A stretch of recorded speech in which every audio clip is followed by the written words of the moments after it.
Huwag gumalaw. Ipinapakita ng kompas na nandito lang ang lokasyon ng kayamanan. Tara.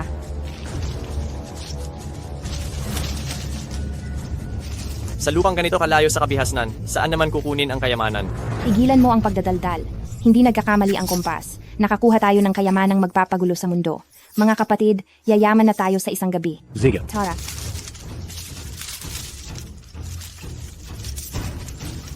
Dito mismo. Hukay.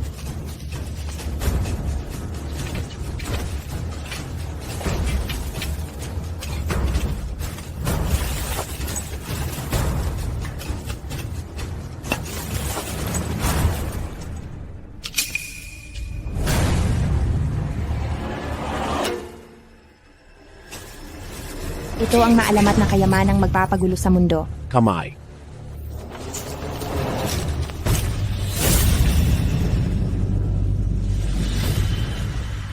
Ang luwad ay masyadong maluwag. Tiyak na hindi pa umabot ng isang araw ang pagkalibing nito.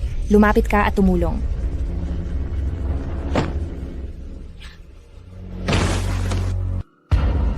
Siyahe. Parang gumalaw ang kamay niya.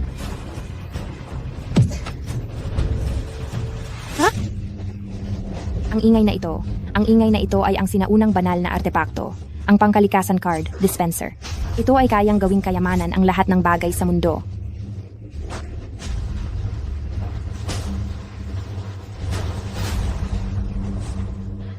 Ah,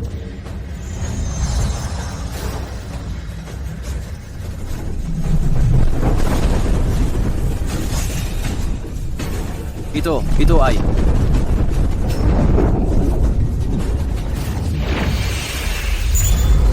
Ang Kapanaksto. Kayang buksan ng Kapanaksto ang langit at lupa at linisin ang lahat. Tapos na. Mamatay na tayo. Dali, umalis. Umalis na.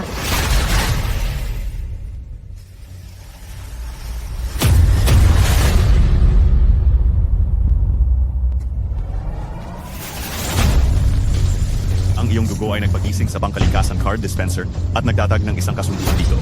Mula ngayon, ikaw ang magiging might, akin to.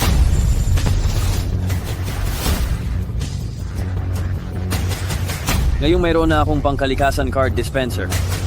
Ako na ang Panginoon ng lahat. Zhao Liang, Zhang Mengjie. Paano niyo ako nailibing ng buhay? Mengjie, napakasaya ko talaga. Songjin, talagang labis akong naantig. Ito ay sapat na patunay. Natunay mo akong mahal? Ito ang pinakamagandang regalo sa kasal na binigay mo sa akin. Kung ano man ang gusto mong gawin sa akin. Adios lang. Hala, bakit hindi ako nawalan ng malay sa pampamanhid na ito? Bakit naririnig ko pa rin ang boses? Zhao Liang, Zhao Liang. Sino ang tinatawag mong mahal? Kadarating lang ng pampamanhid. Si Mengjie. Papatayin ko kayo.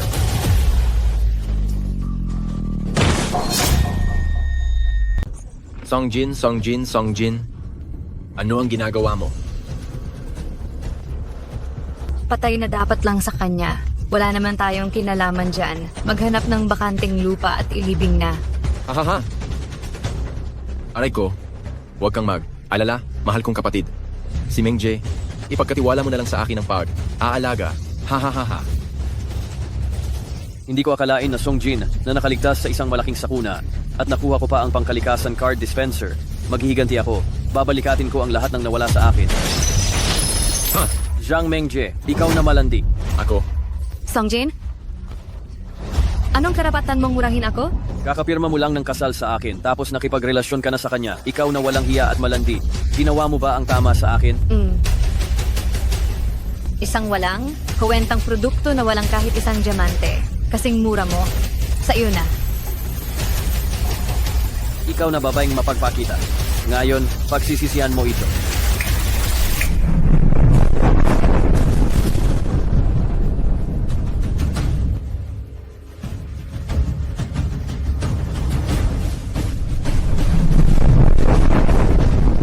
Ang singsing ng angkan ng Wang Eastern Gin, nagkakahalaga ng 50 milyong piso.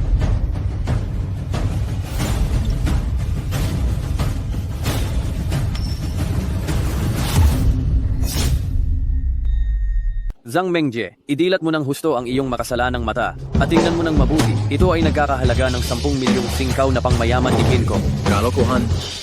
Ikaw, isang pulubi, karapat, dapat ba talaga siyang magmay? Ari ng singkaw na pangmayaman ni King Kong. Songjin, huwag ka nang magkunwaring mayaman dito. Dali na, kunin mo na yung sirang singsing mo at bumalik ka na sa lungga ng daga mo. Iho, alam mo ba kung ano ang singkaw na pangmayaman ni King Kong? Ang singkaw na pangmayaman ni King Kong ay unang lumabas noong panahon ng Dongjin at halos 1,700 taon na ang nakalipas.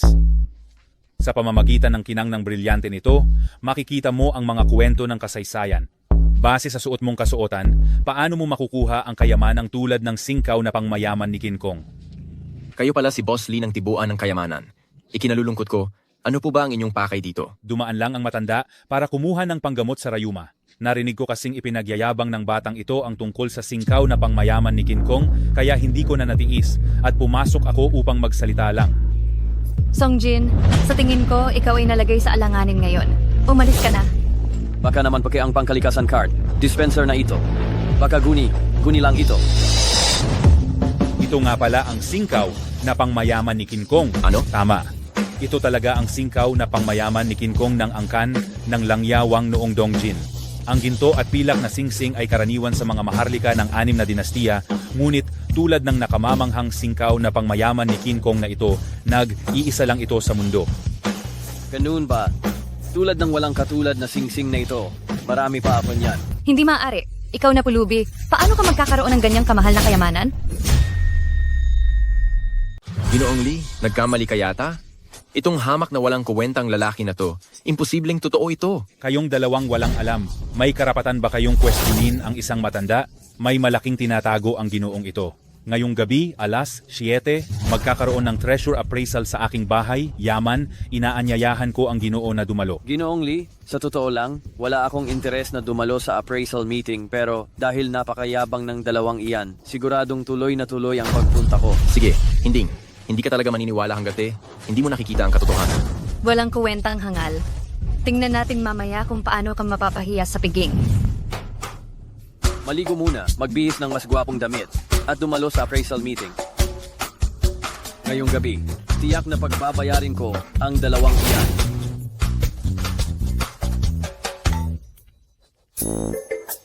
Bakit walang tubig? Ay, landlady, buti na lang at dumating ka.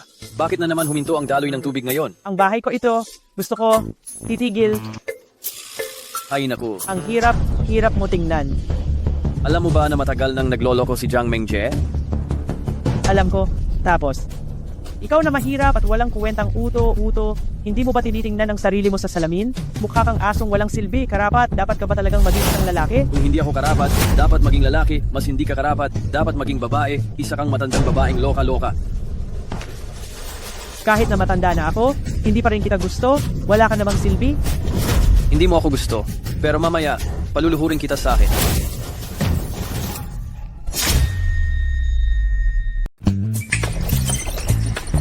Ang pinakamainit na limitadong edisyon ng skin ni Su Fei sa Saibo Micheng na napakaganda at mapang akit, ngayon ay wala na sa sirkulasyon at nagkakahalaga ng 30 milyong piso.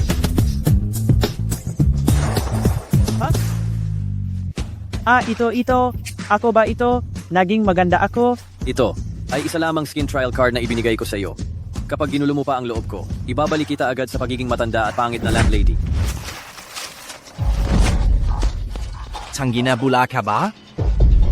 Kiao Yu, Naaalala mo pa pala ako? Bakit mo nakalimutan ang 200,000 na utang mo sa akin? 200. 0,000. 5,000 lang ang hiniram ko ah. Tigilan mo na ako sa kakaarte at walang kwentang usapan. Ang hiniram mo ay high interest loan. Tigilan mo na ang pagkunwari na kaawa. Awa ka sa akin. Kung hindi mo mabayaran ngayon, babasagin ko ang ulo mo. Sandali. Ako ay magbabayad na ako. Pero magkasundo muna tayo. Pagkatapos kong bayaran itong 200,000, ikaw at kayong lahat ay luluhod at tatawagin akong lolo.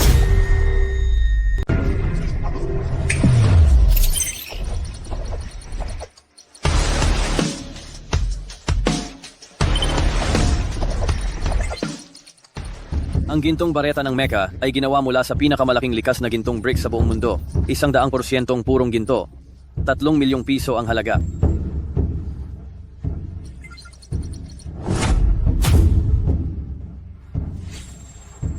3 milyon para sa iyo. Kuya, itong gintong bareta ha? Gintong bareta talaga ito. Songjin, isang bareta ng ginto. Paano magkakasya sa ating lahat? Hindi sapat iyan pambayad sa utang mo. Hindi sapat, di ba?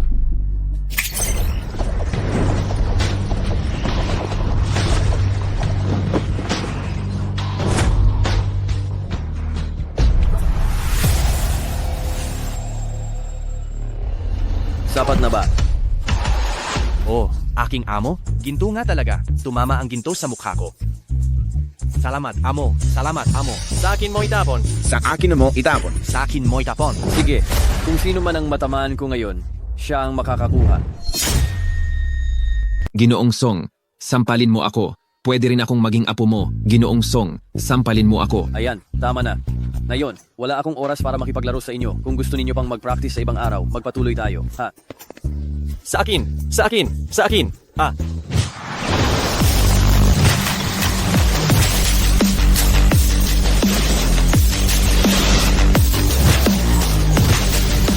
Oy, hindi ba ito ang patay kong sip-sip? Talagang walang hiya siya. Dumating pa talaga siya. Songjin, ito ay isang pagtitipon para sa pagtatasa ng kayamanan, hindi ito basurahan. Ang pagpunta rito at manligaw ng kahihiyan ay magpaparumi lamang sa hangin dito. Ito ay isang lugar kung saan pumupunta ang lahat ng mga taong nasa mataas na lipunan. Hindi ito pwedeng lapitan ng isang dukhang tulad mo. Hindi ka ba aalis? Narinig mo ba? Patay na sip-sip, umalis ka na. Ikaw, sa wakas ay dumating ka. Ang ating kumperensya sa pagtatasa ng kayamanan maaari nang magsimula.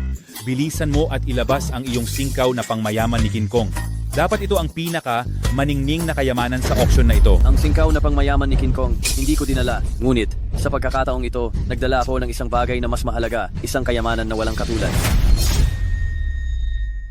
Songjin, yang gininto ang kanang kamay mo maliban sa nakakagawa niyan, ano pa ang kaya mong gawin? Hahaha. Sa tingin ko, ang bilis mo ay walang katulad, hindi ba? Hahaha. Hindi mo pa ba aalisin yung marumi mong kanang kamay? Nakakadiri sa mata. Dahil ito ay isang piging para sa pagkilala ng mga kayamanan, kaya natural lang na nandito ako para kilalanin ang mga kayamanan. Kung wala ito, hindi talaga maaari. Diyos ko, ito pala ay inapo ni Warlord Xiang Yu. Ang unang kayamanan ng pagkilala sa kayamanan, si Xiangnan na Warlord.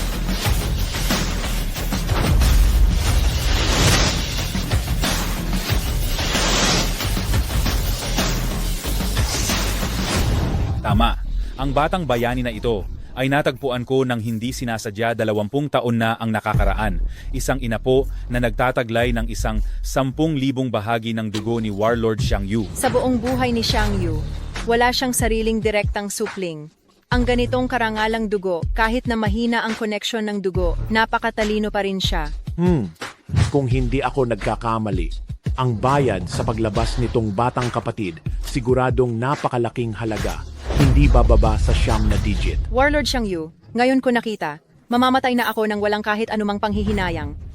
Hanggang ngayon naiisip ko si Xiang Yu. Ayaw tumawid sa Jiangdu. Che, ikaw na pulubi, paano ka nagkaroon ng lakas ng loob na tumayo rito? Karapat, dapat ka ba talaga? Itong Xiangnan na nagkakahalaga ng daang milyon, nagbigay na ng liwanag sa bulag mong mata. Kumpleto na ang buhay mo, hindi ka pa aalis. Daang milyon lang naman. Daang milyon lang? Batang kaibigan, napakaangas mo magsalita ah. Ano pa ba ang mas mahalaga kaysa kay Warlord Xiang Yu? Siyempre meron. Wala naman ah. Hayop ka, tumahimik ka na.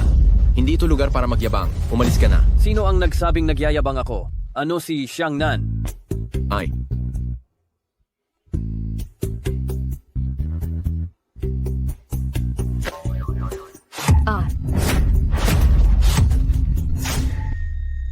Wisit na bata ka.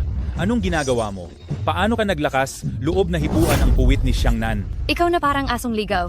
Ito ay isang inapo ng sinaunang Diyos ng digmaan. Gusto mo bang mamatay? Huwag mo kaming idamay? Ikaw napakalaki ang iyong pag-uugali na makawalang hiya mo. Ay, nahihipo na. Ano ngayon? Ikaw ang una, nabuhay na tao na naglakas. Loob na hipuin ang puwit ko. Tanong ko lang, mandirigma, sino ang iyong guro? Ako. Wala akong pinanggalingan, isa lang akong delivery rider. Ikaw na delivery rider. May huli ka pa bang salita? Sa tingin ko, ang taong dapat iwan ng huling salita ay ikaw. Sandali lang. Kapag inilabas ko itong kayamanan, mapapaluhod kita at magmamakaawa at tatawagin mo akong lolo. Songjin, ikaw na patay na asong ligaw. Sigurado akong baliw ka na. Papaluhurin mo si Xiangnan at tatawagin kang lolo? Baliw. Talagang nabaliw na.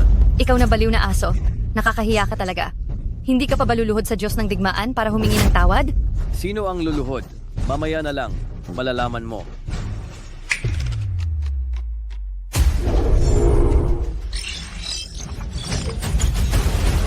Ikaw na.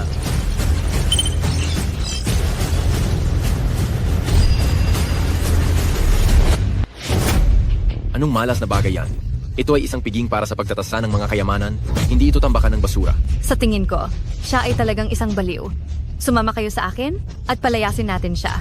Umalis ka, umalis ka, umalis ka, umalis ka, umalis ka, umalis ka, umalis ka. Sa tingin ng matandang ito, ang salamin na ito ay walang anumang espesyal na katangian. Hayaan mong tingnan ko kung ano ba talaga ang bagay na makapagpapaluhod sa inapo ng isang Diyos ng digmaan.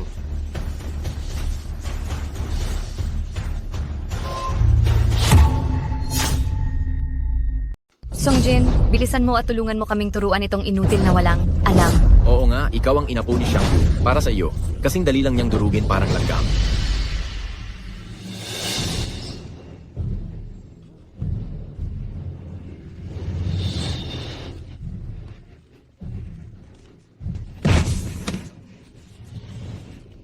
Sino ka? Kakaunti lang ang aking mga anak at kaunti lamang ang aking mga kamag. Anak, tila wala akong mga inapo. Ikasyam na pu't isang salinlahi ng pamilya Xiang. Nagpupugay po kami sa iyo, aming lolo. Walang, galang na inapo. Sayang ang aking matalinong pangalan, Xiangyu. Ngunit ikaw ay naging parang isang bagay na pinagmamasdan at pinaglalaruan lang. Alam kong mali ako, Songnan. Hinihiling ko po na patawarin mo ako, lolo. Alam kong mali ako, Songnan. Hinihiling ko po na patawarin mo ako, lolo. Umalis ka kaagad dito at magpakabuti ka mula ngayon. Susundin ko ang payo ng lolo. Paalam na, lolo. Mauna na ako. Kayong dalawang tuso, may gusto pa ba kayong ipagawa? Hayop ka. Anong salamangka ang ginamit mo? Para ang inapo ng sinaunang Diyos ng digmaan ay lumuhod sa iyo at tawagin kang lolo. Karapat, dapat kang mamatay. Songjin, anong ipinagmamalaki mo? Kapag dumating na ang aking kuya, titingnan natin kung makakatakas ka pa. Sino ba yung kuya mo para magmayabang? Ako ang kanyang kuya. Ay, kuya, sa wakas, dumating ka rin. Ikaw ba si Songjin? Tama, ako si Songjin. Bakit? Anong bakit? Songjin, tandaan mo, ngayong araw, tapos ka na. Alam mo ba kung sino si Kuya Zhao? Tingnan mo ang katawan mong dukha para lang makipag-away sa iyo. Bababa ang antas ni Kuya Zhao. Halaga. Anong halaga? Matatakot ka kapag narinig mo. Alam mo ba ang tanyag na kutiya? Dapat ko ba yang malaman? Kung hindi mo man lang alam ang kutiya, mamamatay kang parang aso. Kaya ka lang durugin ng kuya ko. Kasing dali lang ng pagdudurog ng langgam. Baka ba iyan ang pinuno ng 5 pinakamalaking pamilya ng kolektor sa Luangguo? Ang kutiya? Tama. Ang kutiya ay ang pinuno sa mundo ng mga lumang gamit sa Luangguo. At ako, si Zhao Baosheng, ay ang direktang disipulo ng kutiya. Tunay ngang batang bayani. Sa ganoon kabataang edad na iyan, nakakuha ka na ng pabor sa kutiya. Songjin, ngayon haharapin kita, tingnan natin kung gaano ka kahusay. Sige, tingnan natin kung anong kaya ng direktang disipulong ito ng kutiya na ipagmamalaki. Napaka, mayabang mo. Dalhin ninyo ang mga gamit.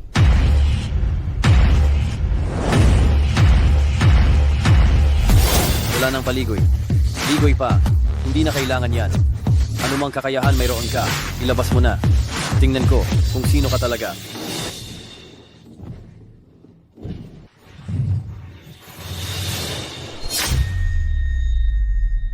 Erlang Shen. Ang rebultong ito ni Erlang Shen ay inukit mula sa isang buong bloke ng puting jade. Ang ibabaw ay may kalupkop na ginto, napakahusay ng pagkakagawa, buhay na buhay, maituturing na isa sa milyon. Kung hindi ako nagkakamali, ang rebultong ito ay may malaking halaga, hindi bababa sa 30 milyong piso. Tama ang sinabi mo. Ang puting jade ay kayamanan ng Luangguo. Kahit kasing laki lang ng kuko, umabot na ito sa 10,000 piso. Kaya maiisip mo na lang kung gaano ito kamahal. Ang pagkakaukit ay napakabuhay. Tiyak na gawa ito ng isang kilalang maestro. Hindi masabi ang presyo talaga. Hindi masabi ang presyo. Itong Erlang Shen ay tinaguri ang unang eskultura ng Luangguo. Unang eskultura ng Luangguo? Parang hindi naman ganoon kagaling. Puro pangalan lang. Puro pangalan lang? Songjin, sasabihin ko sa iyo, ang rebulto na ito ni Erlang Shen. Bukod pa sa pagkakaukit at kahalagahan nito, isa na itong kayamanan. Ikaw na walang nakikitang lalaking taga, probinsya. Alam mo ba kung ano ang puting jade? Nakita mo na ba? Ang rebulto na ito ni Erlang Shen. Mas mahal pa sa bulok mong buhay. Ganoon ba? Para kayong mga palaka sa balon. Paano kung sabihin ko, kaya kong maglabas ng mas mahal pa sa imahe ni Erlang Shen? Kalokohan? Nakakatawa talaga. Ikaw na hamak na delivery rider, ano ang mailalabas mong kayamanang napakamahal? Ang delivery food mo ba? Ngayon, naunawaan ko na kung ano ang ibig sabihin ng pagmamaliit. Tumigil ka na sa walang kwentang kadaldalan, Songjin. Kung may mailalabas ka ngayon, ilabas mo. Kung wala, umalis ka. Walang dala, nakukunwari pa rito. Baka kukunin mo sa bulsa mo ang isang eskultura, ha? Walang problema. Ngayon na, ilalabas ko na ang kayamanan ko.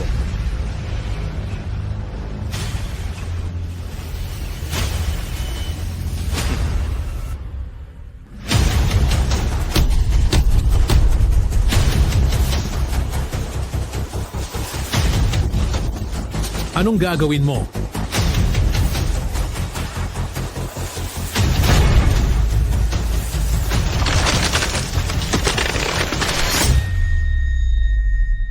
Ikaw na baliw na aso.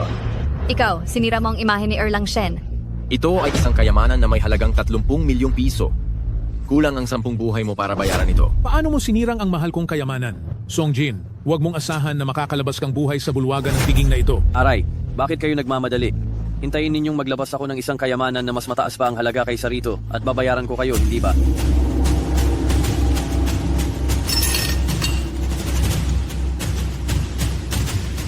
Ito, ang tunay na kayamanan. Ang mahalaga ay ang puting marmol at hindi ang mata ng langit na nakatago sa loob. Ano nga ba ang kasabihan? Pagpapanggap ng peke sa totoo. Ang matang langit na ito ay parang isang peking hiyas na nakatago sa loob ng kayamanan, tinatawag ding isdang matabato. Hindi talaga ito nagkakahalaga ng anuman.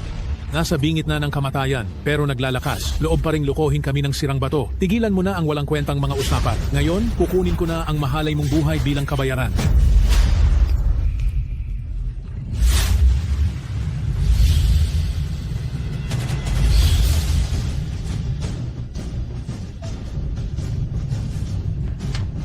Ito ay isang sinaunang banal na bato na naglalabas ng makulay na liwanag, hindi matataya ang halaga.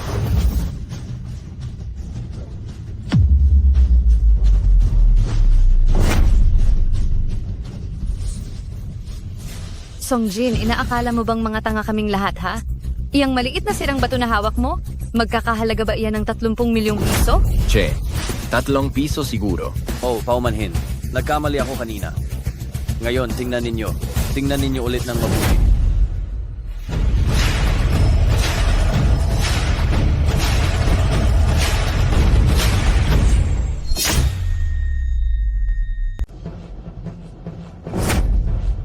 Liwanag lamang ang magpapakita sa tunay niyang anyo.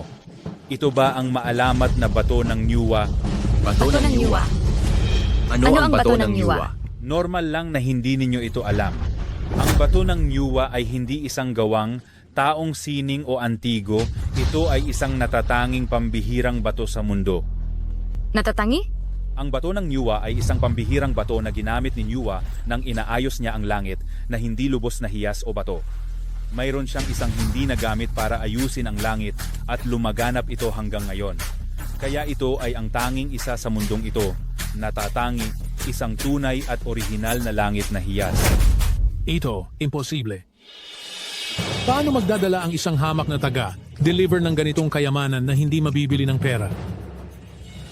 Mukha lang itong isang bato na mata ng isda. Hindi mo man lang matukoy ang pagkakaiba ng mata ng isda at langit na hiyas. Sa tingin ko, wala ka talagang paningin at minamaliit mo lang ng gusto ang iba. Sino ka ba para kuwestiyunin mo ako?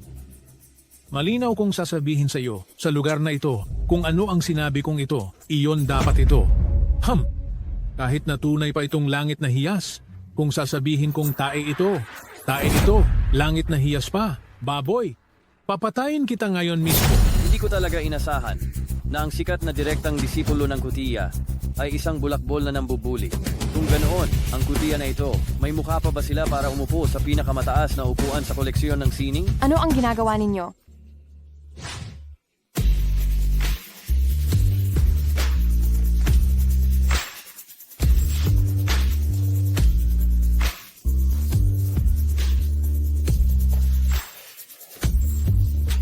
Ito ay isang salo? Salo sa pagpapahalaga ng kayamanan? Bakit? Gusto ba ninyong lutasin ang problema sa pamamagitan ng karahasan? Ang layunin ng piging ng pagtatasa ay magkatuwang na aaral at magiliw na uusap. Ang paghiya ninyo sa kanya ng ganito ay paglabag na at gusto nyo pa talagang manakit? Hoy babae, mali yata ang pinuntahan mo. Dapat doon ka sa bulwagan ng youth idol drama sa tabi. Hindi rito sa bulwagan namin ng pagtatasa. Ha. Maganda ka naman. Pero bakit sinusuportahan mo pa si Song Jin? Siguro kayo na ano. Nagsasalita ka ng kung ano-ano. Sa tingin ko, ikaw pa nga ang kabit niya. Wala akong pinapanigan.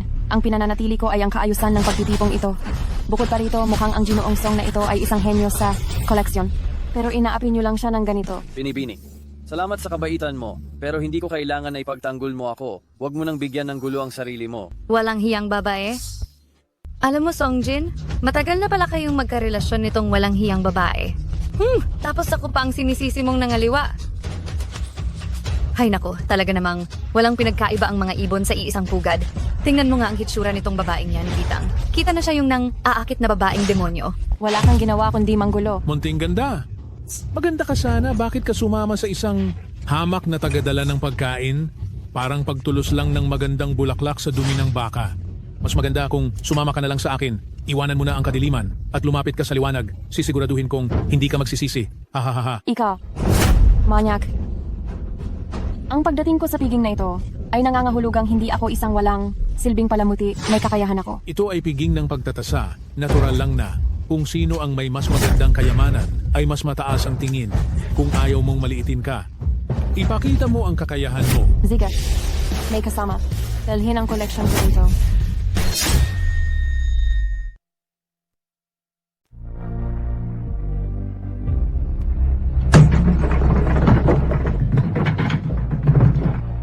May nakakakilala ba sa sinaunang tabak na ito?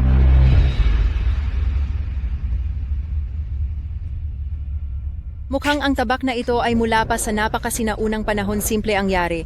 Isa itong mahusay na tabak, pero ang tabak na ito. Kung ano ang pinagmulan nito, talaga namang hindi ko masabi. Sa mga ukit at estilo ng sinaunang tabak na ito, hinihinuha ko, ang tabak na ito ay di bababa sa panahon bago ang 3 kaharian. Pinakamaaga ay maaaring matuntun pa sa panahon ng mga naglalabang estado. Bukod sa talim ng tabak na ito, ang hawakan at kaluban nito ay hinugis mula sa milenyong itim na bakal. Hindi nakapagtatakang wala man lang bakas ng kalawang.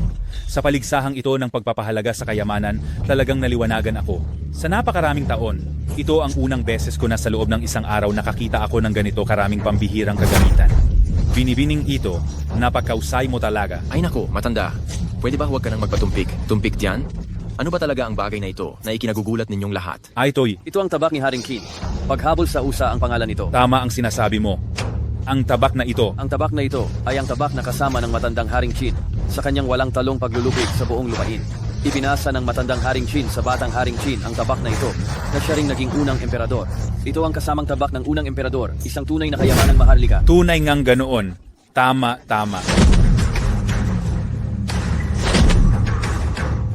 Itong pangkalikasan card, dispenser na ito, talagang hanga at makapangyarihan. Kaya, ngayon may karapatan na ba akong magsalita sa piging na ito ng pagpapakita ng yaman? Dahil lang sa paghabol sa usa na ito? Ang pagkakagawa at material ng espada na ito ay bihira sa mundo at dahil matagal na itong panahon, hindi pangkaraniwan ang pinagmulan nito. Kumpara sa imahe ni Erlang Shen, mas mataas ito ng 100 beses. Kahit pa ikumpara sa bato ng Yuwa, hindi rin ito pahuhuli. Talagang hindi matatawaran ang halaga ng espada na ito.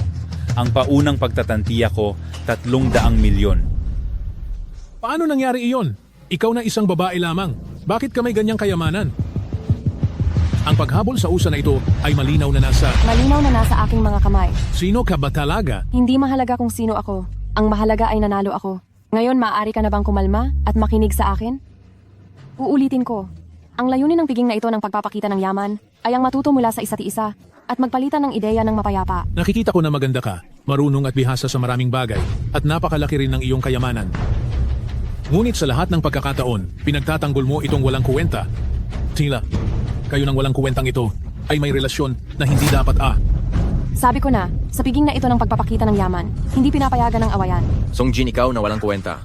Tuwag. Nagkukubli ka lang sa likod ng babae. Anong klaseng lalaki ka? Sana nun pa, ay Bina. Kapon na kita. Para maging kumuko ka. Binibini, tama na. Salamat sa iyong makatarungang pananalita. Siya.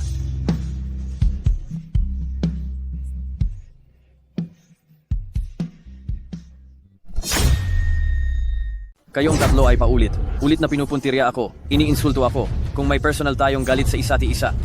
Kapag may kalaban, haharangan ko siya. Kapag may baha, tatabunan ko siya. At natural lang na gagawin kong sumunod kayo sa akin ng walang aalinlangan.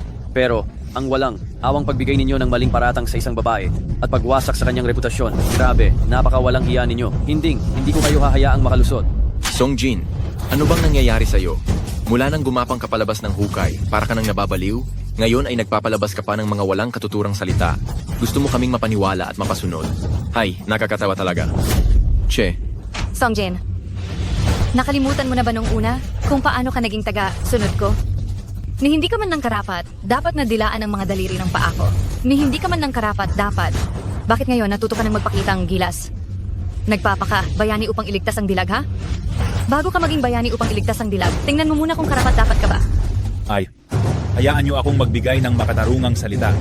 Ikaw, ang unang sumira sa imahen ni Erlang Shen. Para pakalmahin ang galit ng lahat, hindi ba't dapat kang maglabas ng isang kayamanan para mapahanga ang lahat? Sige, pagbibigyan ko kayo. Ang paghabol sa usa na ito ay talagang napakahalaga. Ngunit para sa akin, hindi pa ito sapat para maging pinakamahalaga sa pagtitipong ito. Ano? Ngunit sa piging na ito ng pagtatasa ng kayamanan, wala na talagang ibang ipinapakitang bagay. Ano pa ba? Ang mas mahalaga kaysa sa paghabol sa usa ko. Ipapakita ko ito, at pagkatapos ay ibibigay ko na ito sa iyo, bilang pagpapakita ng aking pasasalamat sa iyo. Kanina lang. Sa tingin ko, talagang masyado silang hindi makatuwiran. Pero ang ginawa mo kanina, talagang napakahusay. Walang hiya. Kahit sa panliligaw, kailangan mo ring piliin ang tamang lugar. Sa tingin ko, ikaw ay talagang wala nang magawa. Bini, anong pangalan mo? Tawagin mo na lang akong Shouting. Shouting, pwede mo bang ipahiram sa akin ang paghabol sa usa? Pwede naman, pero ano nang gagawin mo sa paghabol sa usa ko? Ang paghabol sa usa na ito, at ang kayamanang ilalakad mo, may connection ba? Malalaman mo mamaya. Maniwala ka sa akin. Sige, naniniwala ako sa iyo.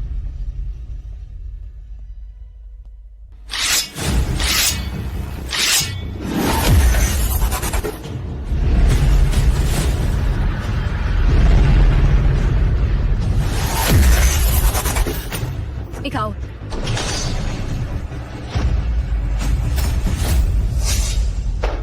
Ano nang ginagawa mo? Sinira mo ang paghabol sa usa ko. Iyan ay ang paghabol sa usa, isang sinaunang sikat na espada. Winasak mo iyon. Talagang nararapat kang mamatay. Ikaw. Songjin, nagtiwala ako sa iyo kaya ibinigay ko sa iyo ang paghabol sa usa. Pero hindi ko inasahan na gagawin mo ito. Hi, Shouting. Huwag kang magmadali. Ble, Songjin, kinukuha mo pa rin pati ang gamit ng babae? Walang hiya mo talaga. Sa tingin ko, wala ka na talagang magagawa. Mabuti pa, lumuhod ka na lang at magmakaawa. Hayop ka. Akala ko ay may kakayahan ka talaga. Pero ngayon, mukhang hindi naman talaga ganoon kahusay. Inakala mo ba na kapag sinira mo ang sinaunang sikat na espadang paghabol sa usa, ang iyong kayamanan ay mananalo na ng unang pwesto? Sinasabi ko sa iyo, huwag mo na itong isipin.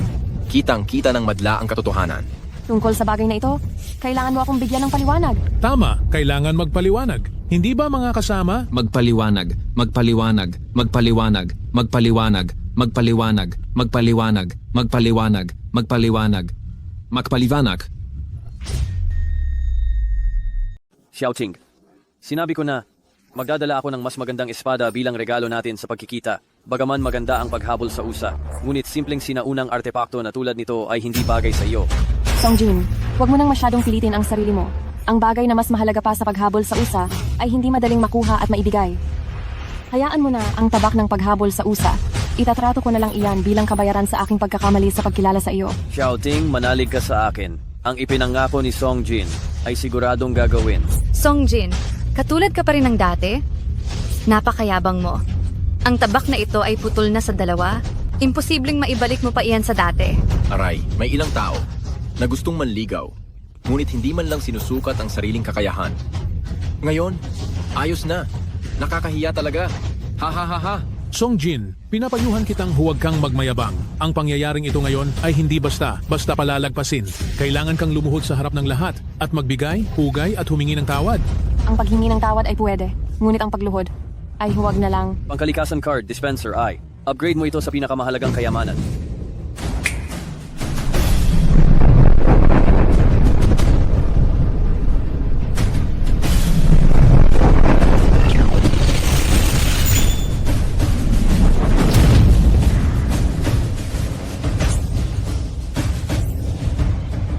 Ang talim ng espada ay napakagaling at puro, matalas na matalas, mayroon itong tindig ng isang kampeyon.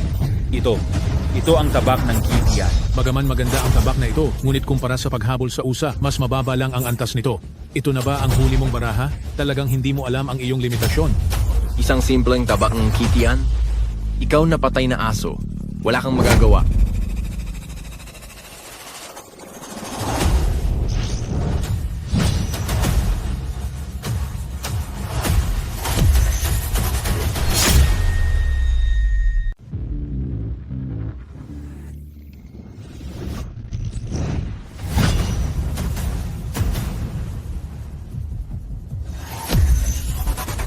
Ang talim ay nagniningning at malamig ang talim.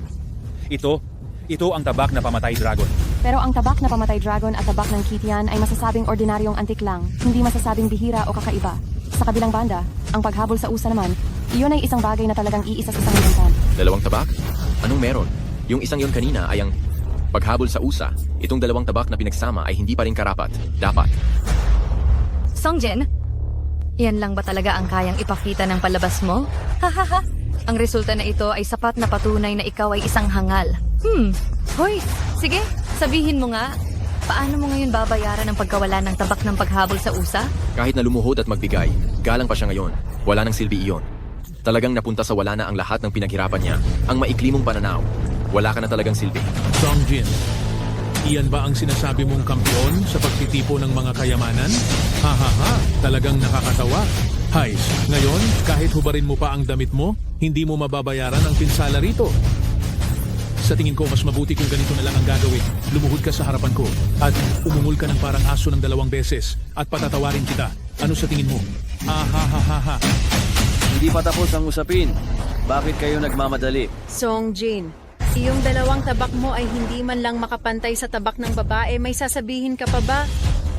Sa tingin ko, hindi lang talaga siya marunong maglaro.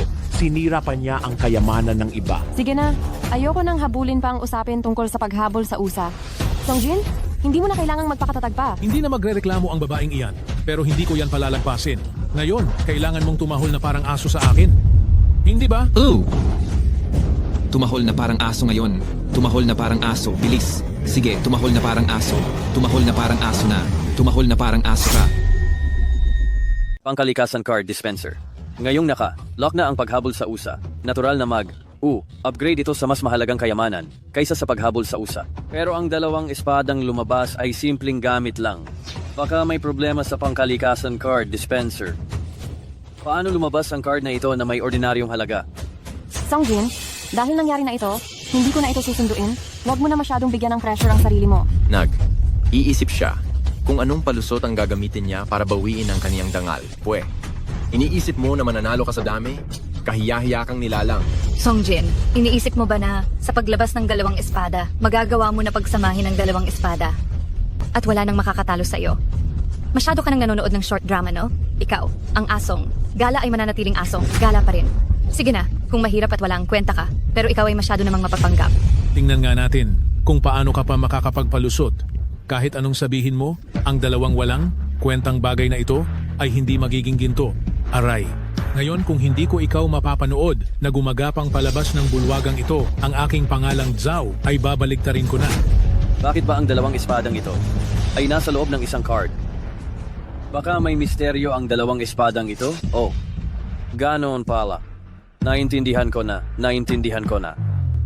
Mga Ginoo at Ginang, huwag muna kayong magmadali sa paghusga. Naghahanda lang ako kanina. Sino ba talaga ang isang payasong nagpapanggap? Ngayon na ang oras para malaman.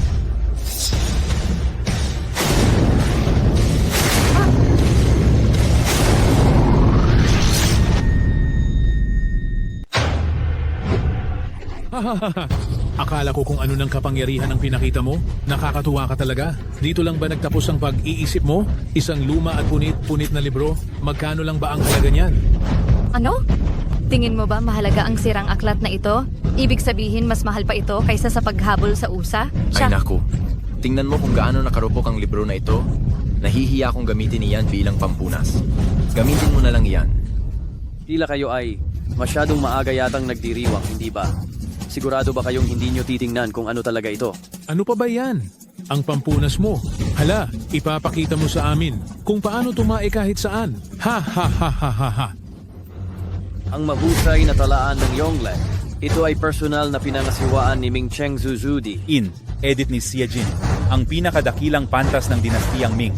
Kasama ang lahat ng henyo sa buong mundo upang ito'y sumulat, ang mahusay na talaan ng Yongle na tinawag na pambihirang aklat ng mundo.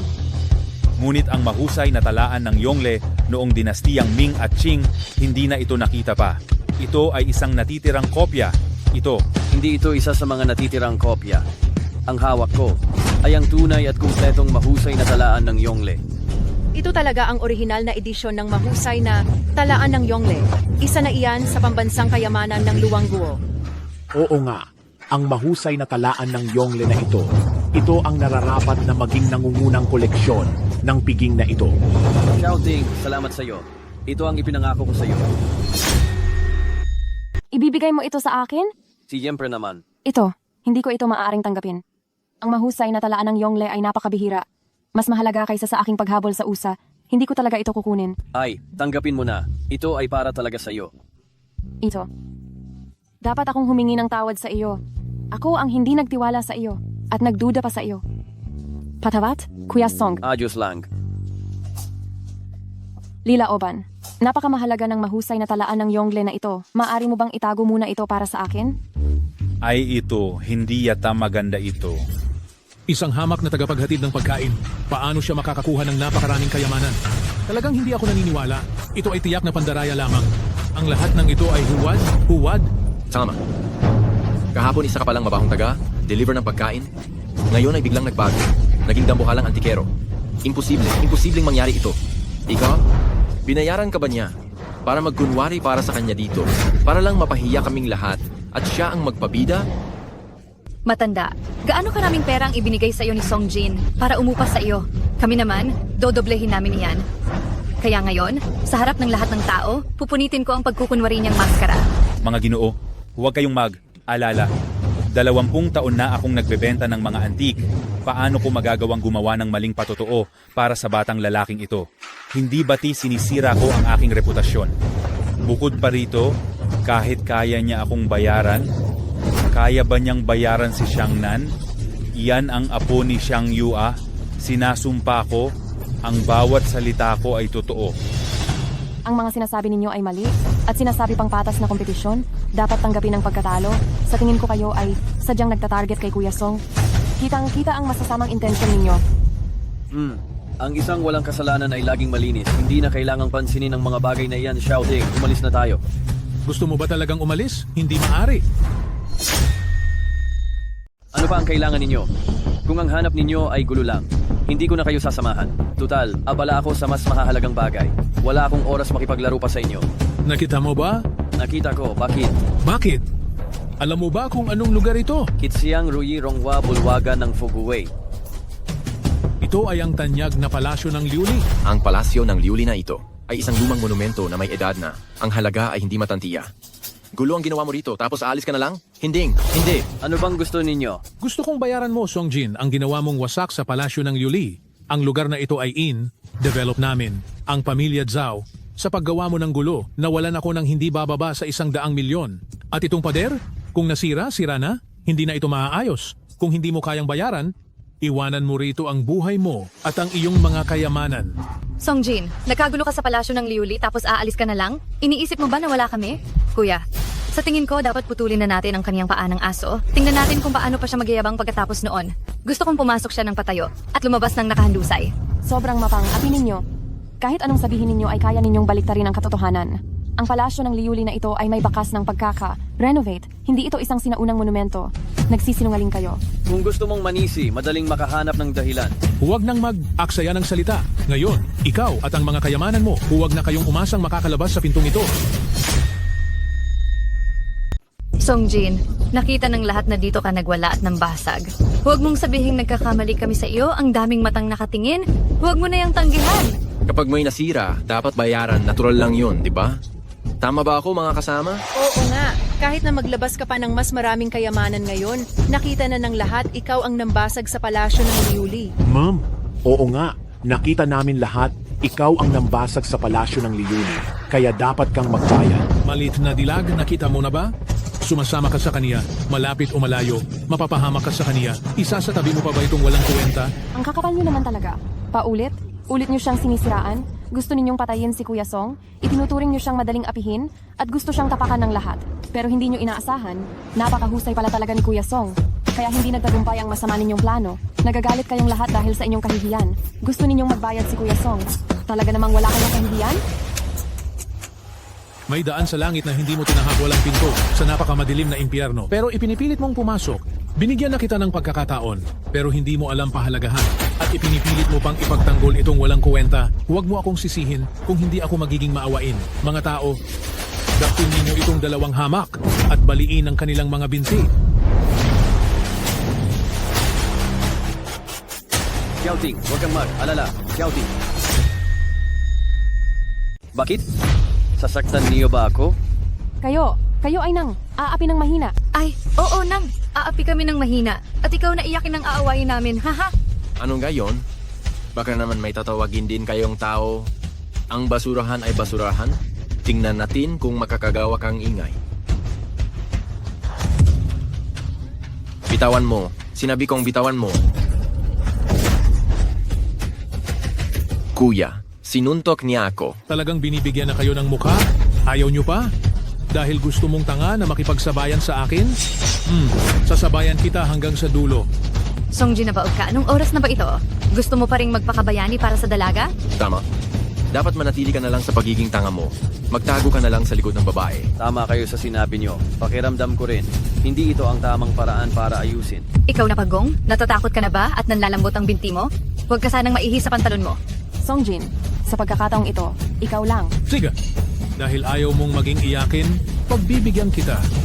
Mamaya, huwag kang lumuhod at umiyak para magmakaawa. Sina. Teka muna. Ngayon ka lang magsasabi ng huling habilin, huli na. Huwag kang maging ganoon kayabang. Ang gusto kong sabihin sa iyo, itong lugar na ito, babayaran ko sa inyo. Hala, tama ba ang narinig ko? Sabi niya babayaran niya raw ang lugar na ito sa akin? Siya na isang delivery boy lang, babayaran daw sa akin ang lugar na ito? Kay laki ng kayabangan mo, gusto kong makita. Paano ka magbabayad? Handa kang maghatid ng pagkain sa pamilya Zhao sa buong buhay mo? O gusto mong magsilbing alipin sa bahay namin? Ha! Kung kaya kong bayaran ito, ano naman ang gagawin ninyo? Kung kaya mong bayaran sa akin itong lugar, ibibigay ko sa iyo ang isang palasyo ng Liuli. Songjin, kahit pagyayabang, dapat may limitasyon. Mas malinis pa ang bulsa mo kaysa mukha mo. Ano ang gagamitin mo para magbayad? Tama na, Songjin. Ano man ang kakayahan mo, ipakita mo na. Tingnan natin kung makakagawa ka ng himala. Kung kaya mong bayaran ang kuya ko ng isang palasyo ng Liuli, ang ulo kong ito, puputulin ko at gagawin mong bola. Wala akong interes sa utak mong kasing tigas ng kahoy. Wala akong interes. Pinapayuhan kitang huwag magsalita ng labis. Sa huli, hindi mo alam kung sino ang mapapahiya. Kuya Song, talaga bang babayaran mo ng isang palasyo ng Liuli? Hindi. Bibigyan ko siya ng isang bagay na 1,000 beses na mas mahusay at 10,000 beses pa na mas mahalaga kaysa sa palasyo ng Liuli.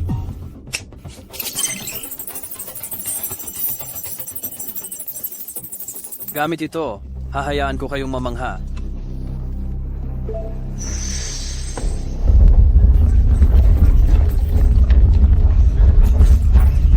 Anong nangyayari dito?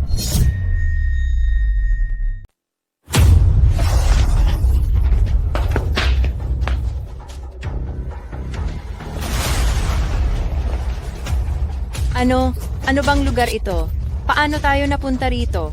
Sinabi ni Song Jin na babayaran niya ang palasyo ng Liuli, pero sa isang iglap, nandito na tayong lahat. Baka naman sabay tayong lumipat ng mundo. Ito ay isang himala. Sino ka ba talaga at nakagawa ka ng maalamat na mirage? Lila Oban, ano ang Mirage?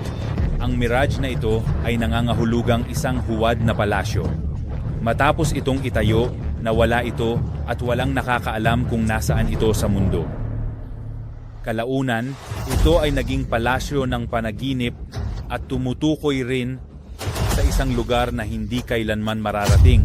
Paano nangyari iyon? Siya ay isang basura lamang. Paanong magkakaroon siya ng ganitong kakayahan? Kahit pumitik lang siya, makakapaglabas siya ng kahit anong gusto niya. Imposible. Imposible talaga ito. Siguradong ang walang kwentang Song Jin na ito ay gumagamit lamang ng panlinlang sa mata. Huwag kayong magpalinlang sa kanya. Anong panlinlang sa mata? Ang lahat sa Mirage na ito ay napakatotoo. Paanong magiging peke ito? Ang ganda talaga. Ang bawat kaligrafiya at pagpipinta dito ay walang katumbas na halaga. Kahit ang bawat haligi dito ay sinaunang relikya, ito ay karapat, dapat na maging una. Wala pa akong nakitang palasyo na kasing ganda nito. Mas maringal pa ito kaysa sa palasyo ng emperador. Aba, sino ka na naman? Tungkol sa pribadong usapin namin ito, ikaw na taga. Labas, kailangan mo pang makialam na lang basta. Ano ba ang balak mo? Ikaw. Alam ko, ikaw ay isa lamang walang hiyang magnanakaw. Magnanakaw ba ako? Paano naman ako magiging magnanakaw? Wala kang ebidensya, kaya huwag mo akong isabit. Sino ang nagsabi na wala akong mga ebidensya? Ang paghabol sa usa na kinuha mo ay isang koleksyon ng kutiya. Ikaw na taga, labas. Paanong napunta sa iyo ang pagmamay? Ari ng kutiya? Kaya isa kang magnanakaw na nagnakaw ng kayamanan ng kutiya. Kalokohan, hindi ako. Ang guro ko, si Wang Lian, ay ang tunay na tagapagmana ng kutiya. Sinabi niya sa akin mismo na nakita niya sa kutiya ang tanyag na tabak ng Chi Tian. Ang pagmamay, ari ng kutiya. Paanong napunta sa kamay mo? Hindi ka magnanakaw. Ano ka? Anong tagapagmana ng kutiya? Sa tingin ko ang guro mo ay isa lamang. Maliit na taong gumagamit ng kapangyarihan ng iba. Ako, talagang hindi ko kilala ang sinumang Wang Lian, lalo na ang kumuha sa kanya upang maging disipulo. Huwag ka na talagang magmatigas. Malapit nang dumating ang guro ko. Pagdating ng guro ko, dadalhin ka niya. Ikaw na magnanakaw na may maruming kamay sa kutiya upang magpasya ang kutiya ng nararapat na gawin sa iyo. Sasabihin ba ng magnanakaw na isa siyang magnanakaw? Ang masamang tao na ito, aaminin ba na siya ay masamang tao? Ang mga taksil ay mahilig arte. Hay! At ang mga nakikisama sa basura na ito, nagkakagulo. Gulo, anong klaseng mabuting bagay ba talaga ang magagawa nila? Tingnan mo, maganda ka, pero anong silbi niyan? Hindi ba isa ka lamang magandang puta? Ha. Tingnan ko kung sino ang naglakas, loob na magnakaw ng pag-aari ng kutiya. Guro, may isang taong napakawalang hiya na nangahas magnakaw ng mga gamit ng kutiya. Ano? Anong klaseng entidad ang kutiya may nangahas pa ring magnakaw ng mga gamit ng kutiya? Ako ay disipulo ng binibining dakila ng kutiya at ako ay personal na disipulo ng kutiya. Ang hayop na nangahas magnakaw ng mga gamit ng kutiya, hindi ko siya palalampasin. Disipulo ng binibining dakila ko, hindi biro ang pinanggalingan niya. Wala pa akong narinig na may disipulo ang binibining dakila ko. Ang binibining dakila ko ay napakabata pa. Paano naman magkakaroon ng disipulo? Hindi nyo alam, kahit bata pa ang binibining dakila ko, siya ay sa ilalim ng isa, ngunit higit sa libo ang nag-iisang tagapagmana ng kutiya. Ang kanyang pagkakakilanlan at posisyon, kayong lahat na pinagsama, ay hindi kasing halaga ng isang daliri niya. Hahaha. Tiyuhin Wang, ako ang nakababatang kapatid ni Zhao Baosheng, si Zhao Liang. Naku, matagal na talagang naririnig ang iyong pangalan. Ngayon na nakita kita, ikaw nga ay guwapo at may tindig. Maaari mo ba akong pagandaing sa binibining dakila ko? Kung makuha ko, ang pabor ng binibining dakila ko, ako ay tiyak na sumampa sa rurok. Hahaha. Oy, ako rin. Tiyuhin. Ako si Zhang Mengji. Sa hinaharap, kung may kailangan ka, utos ka lang. Ako, kaya kong gawin ang lahat para sa'yo. Matagal ko nang hinahangaan ng kutiya. Lubos akong umaasa na makakuha ng pabor mula sa kutiya. Sana ay tulungan mo ako, tiyuhin. Huwag kang mag-alala. Huwag kang mag-alala. Tiyak na pagagandahin kita. Ahahaha. Napakakatuwa. Sinasabi mo na disipulo ka ng binibining dakila ko, iyan na ba iyon? Salita lamang iyan. Sa tingin ko, nagsisinungaling ka. Ha ha ha. Ano nang hindi ko kayang patunayan? Idilat ninyo ang inyong mga mata. Tingnan ninyo itong mabuti. Ano ito?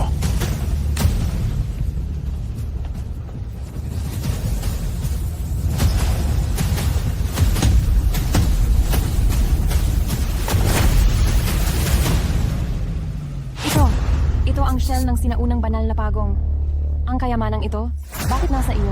Ako ang disipulo ng binibining dakila ko. Bakit hindi pwedeng? Nasa kamay ko ang kayamanan. Pero malinaw na, ang shell ng sinaunang banal na pagong na ito, napakahalaga at napakahirap itong alagaan. Kailangang ilagay ito sa temperatura na negatibo 10 degree. Malinaw na ilagay ko ito. Sa ice room ng aming bahay, paanong napunta rito? Hoy, sinasabi ko sa'yo, ikaw na walang hiyang babae. Wala ka bang katapusan? Ang tiyuhin ko, naglabas na ng kayamanan upang patunayan ang kanyang pagkatao, tapos patuloy ka pa rin nangingialam. Sinasabi ko sa'yo, ang tiyuhin ko ay ang paborito ng kutiya. Kung kagalitan mo ang tiyuhin ko, parang ginagalit mo na rin ang kutiya. Kung kagalitan mo ang kutiya, para mo nang kinalaban ang buong luwangguo. Baliw na babae. Naglakas loob ka pa rin galitin ng kutiya? Ayaw mo na ba talagang makauwi ng buhay ngayon? Aba, ito ang shell ng sinaunang banal na pagong. Posible ba na peke ito? Ito ang pinakahalagang kayamanan ng kutiya. Ito ang pinakamaganda sa lahat. Sinasabi ko sa inyo, wala ba kayong katapusan? Wala bang kabuluhan?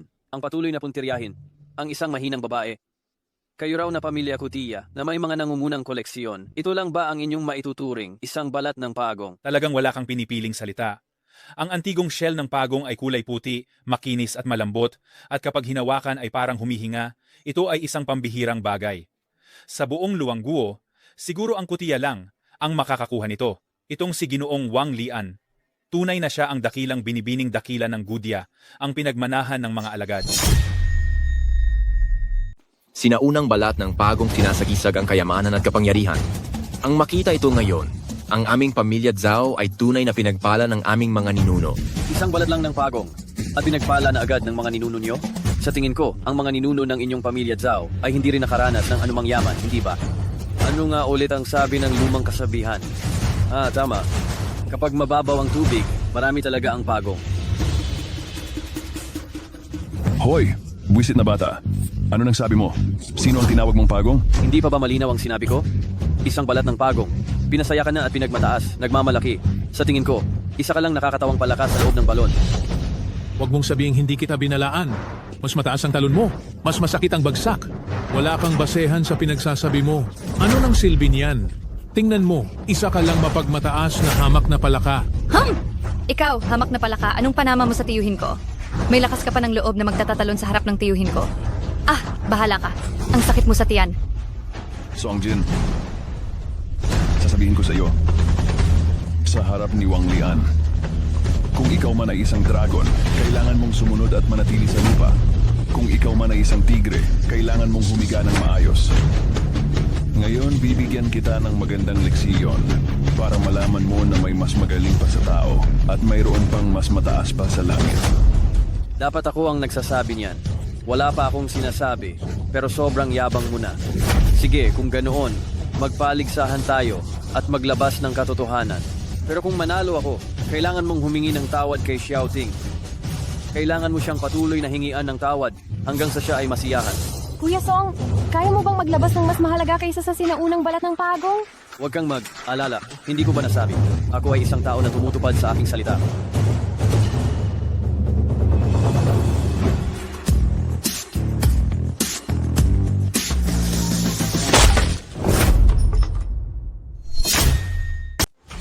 Naglakas, loob kang basagin ang ating sinaunang bahay. Pawikan. Bata, gusto mo bang mamatay?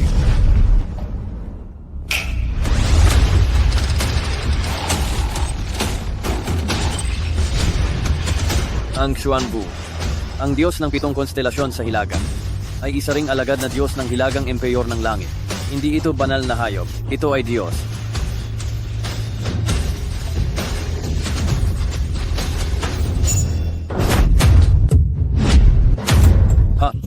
Ito ba ang Xuanwu, ang Diyos ng Hilaga? Sa tingin ko, mukha lang itong isang ordinaryong maliit na pagong. Ha. Songjin, sigurado ka ba riyan? Maliit na pagong ang inilabas mo, ha? Hindi ito ordinaryong pagong. Ito ang banal na pagong ng Xuanwu. Hahaha. Songjin. Kung wala ka nang maisip, magpahinga ka na lang. Huwag ka nang gumawa ng eksena rito. Inilabas mo itong maliit na pagong, anong gagawin mo dyan? Halftime na ba? Aroy, kaya pala ang banal na pagong mo ng Xuanwu ay isa lang talagang maliit na pagong. Aroy, tunay na pinalawak mo ang aming pananaw. Ha ha ha ha ha. Ay, may ganito ba talagang paraan ng laro? Kung ako ang magsuot ng kasuotang pang emperador, edi ako na rin ang naging emperador. Ganoon ba? Nawawalan lang ako ng oras na makipaglaro sa iyo rito. Ilan ba ang buhay mo para makipaglaro sa akin? Bata, gusto mong magpalipas ng oras, hindi talaga mangyayari iyan. Ngayon, ang buhay mo at ng babaeng iyan ay kukunin ko. Ganoon pala.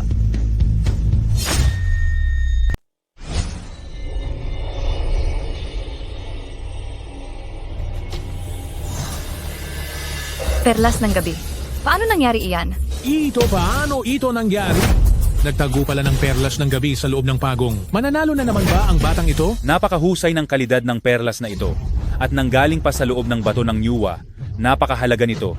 Hindi matatawaran ang halaga. Bakit kalahati lang? Kung kalahati lang, isa na itong may depekto. Mas mababa pa ang halaga nito kumpara sa gawang sining. Ako, si Wang Lian, ay sinusuportahan ng langit. Paano ka makikipagkompetensya sa akin, bata? Dito na magtatapos ang gulo na ito. Ito lang nakalahating perlas ng gabi? May lakas ka pa rin humamon sa aking tiyaguro? Songjin, talaga namang sobra kang naghahangad. Maaari ko bang itanong, itong kalahating perlas ng gabi, magkano ang halaga? Sa Luangguo, hindi mo yata mabibili ang isang banyo dito. Aray, sa buong buhay ko, hindi pa ako nakakita ng kalahating perlas ng gabi. Hindi, itong perlas na ito, tulad ng May, ari nitong bating, ito ay isang depektong produkto. Hahaha. Bakit kalahati lang? Imposible. Alam ko na. Tumahimik muna kayong lahat. Hindi ko pa sinasabi na tapos na ang palabas ko. Hahaha. Ikaw, walang kwentang bating. Sige, ilabas mo ang anumang kakayahan mo. Kung ikaw ay isang kabayo o asno, ilabas mo at ipakita. Iyan din ang balak ko.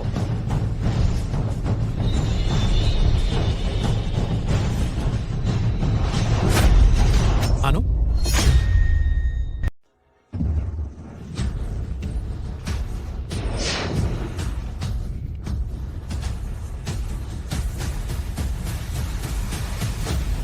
Ito ang kalahati pa ng perlas na panggabi. 2 depektibong piraso lang iyan. At walang karapatang ipantay sa matandang balat ng pagong, hindi ba? Tama. Makikita iyan ng sinumang may mata na ang matandang balat ng pagong na ito mas mataas ang halaga. Pagkat itong uri ng napakahalagang antigong bagay, tanging ang pamilyang Kutiya lang ang makakabili. Sino pa ang makakabili? Ha. Mukhang sa pagkakataong ito, tiyak na mabibigo si Songjin. Ang perlas na panggabi niya, maliit na, mahina pa ang liwanag, walang halaga, talagang walang halaga. Songjin, ubus na ang swerte mo? Sa pagkakataong ito, kahit magmakaawa ka, wala na ring silbi? Ha. Hoy bata, tingnan natin kung ano pa ang sasabihin mo ngayon. Talo ka na. Ang 2 depektibong piraso mo, hindi talaga mapapantayan ang matandang balat ng pagong ko. Pero, wala na ring kabuluhan ang lahat. Ang lahat ng ito matatapos na. Tama, bata. Inaway mo ang taong hindi mo dapat inaway. Mga tao, baliin ang mga binti niya at itapon siya palabas. Wala siyang karapatan na manatili rito. Tingnan ko lang talaga kung sino ang maglakas. Loob.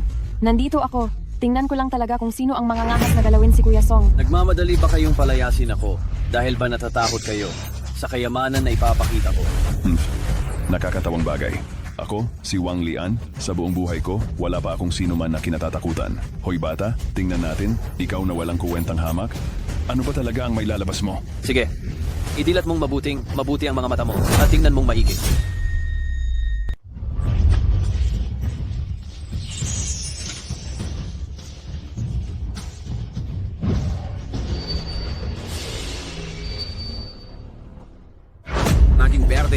Naging berde. Diyos ko, kay ganda ng ilaw. Hindi pa ako nakakita ng ganito ka ningning na perlas na pang gabi. Napakaganda. Perlas na pang gabi pa ba ito? Talagang hindi ka paniwala. Oo nga, Ang ilaw na ito, maliwanag ngunit malambot at hindi talaga nakakasilaw. Ito talaga ang perlas na pinakamagaling. Ang makakita ng ganitong tanawin, makukontento na ako. Hindi lamang ito pinakamagaling na perlas, ito raw ay ang perlas na isinubo ni Imperatrice Dowager Tsi sinoong siya ay ilibing.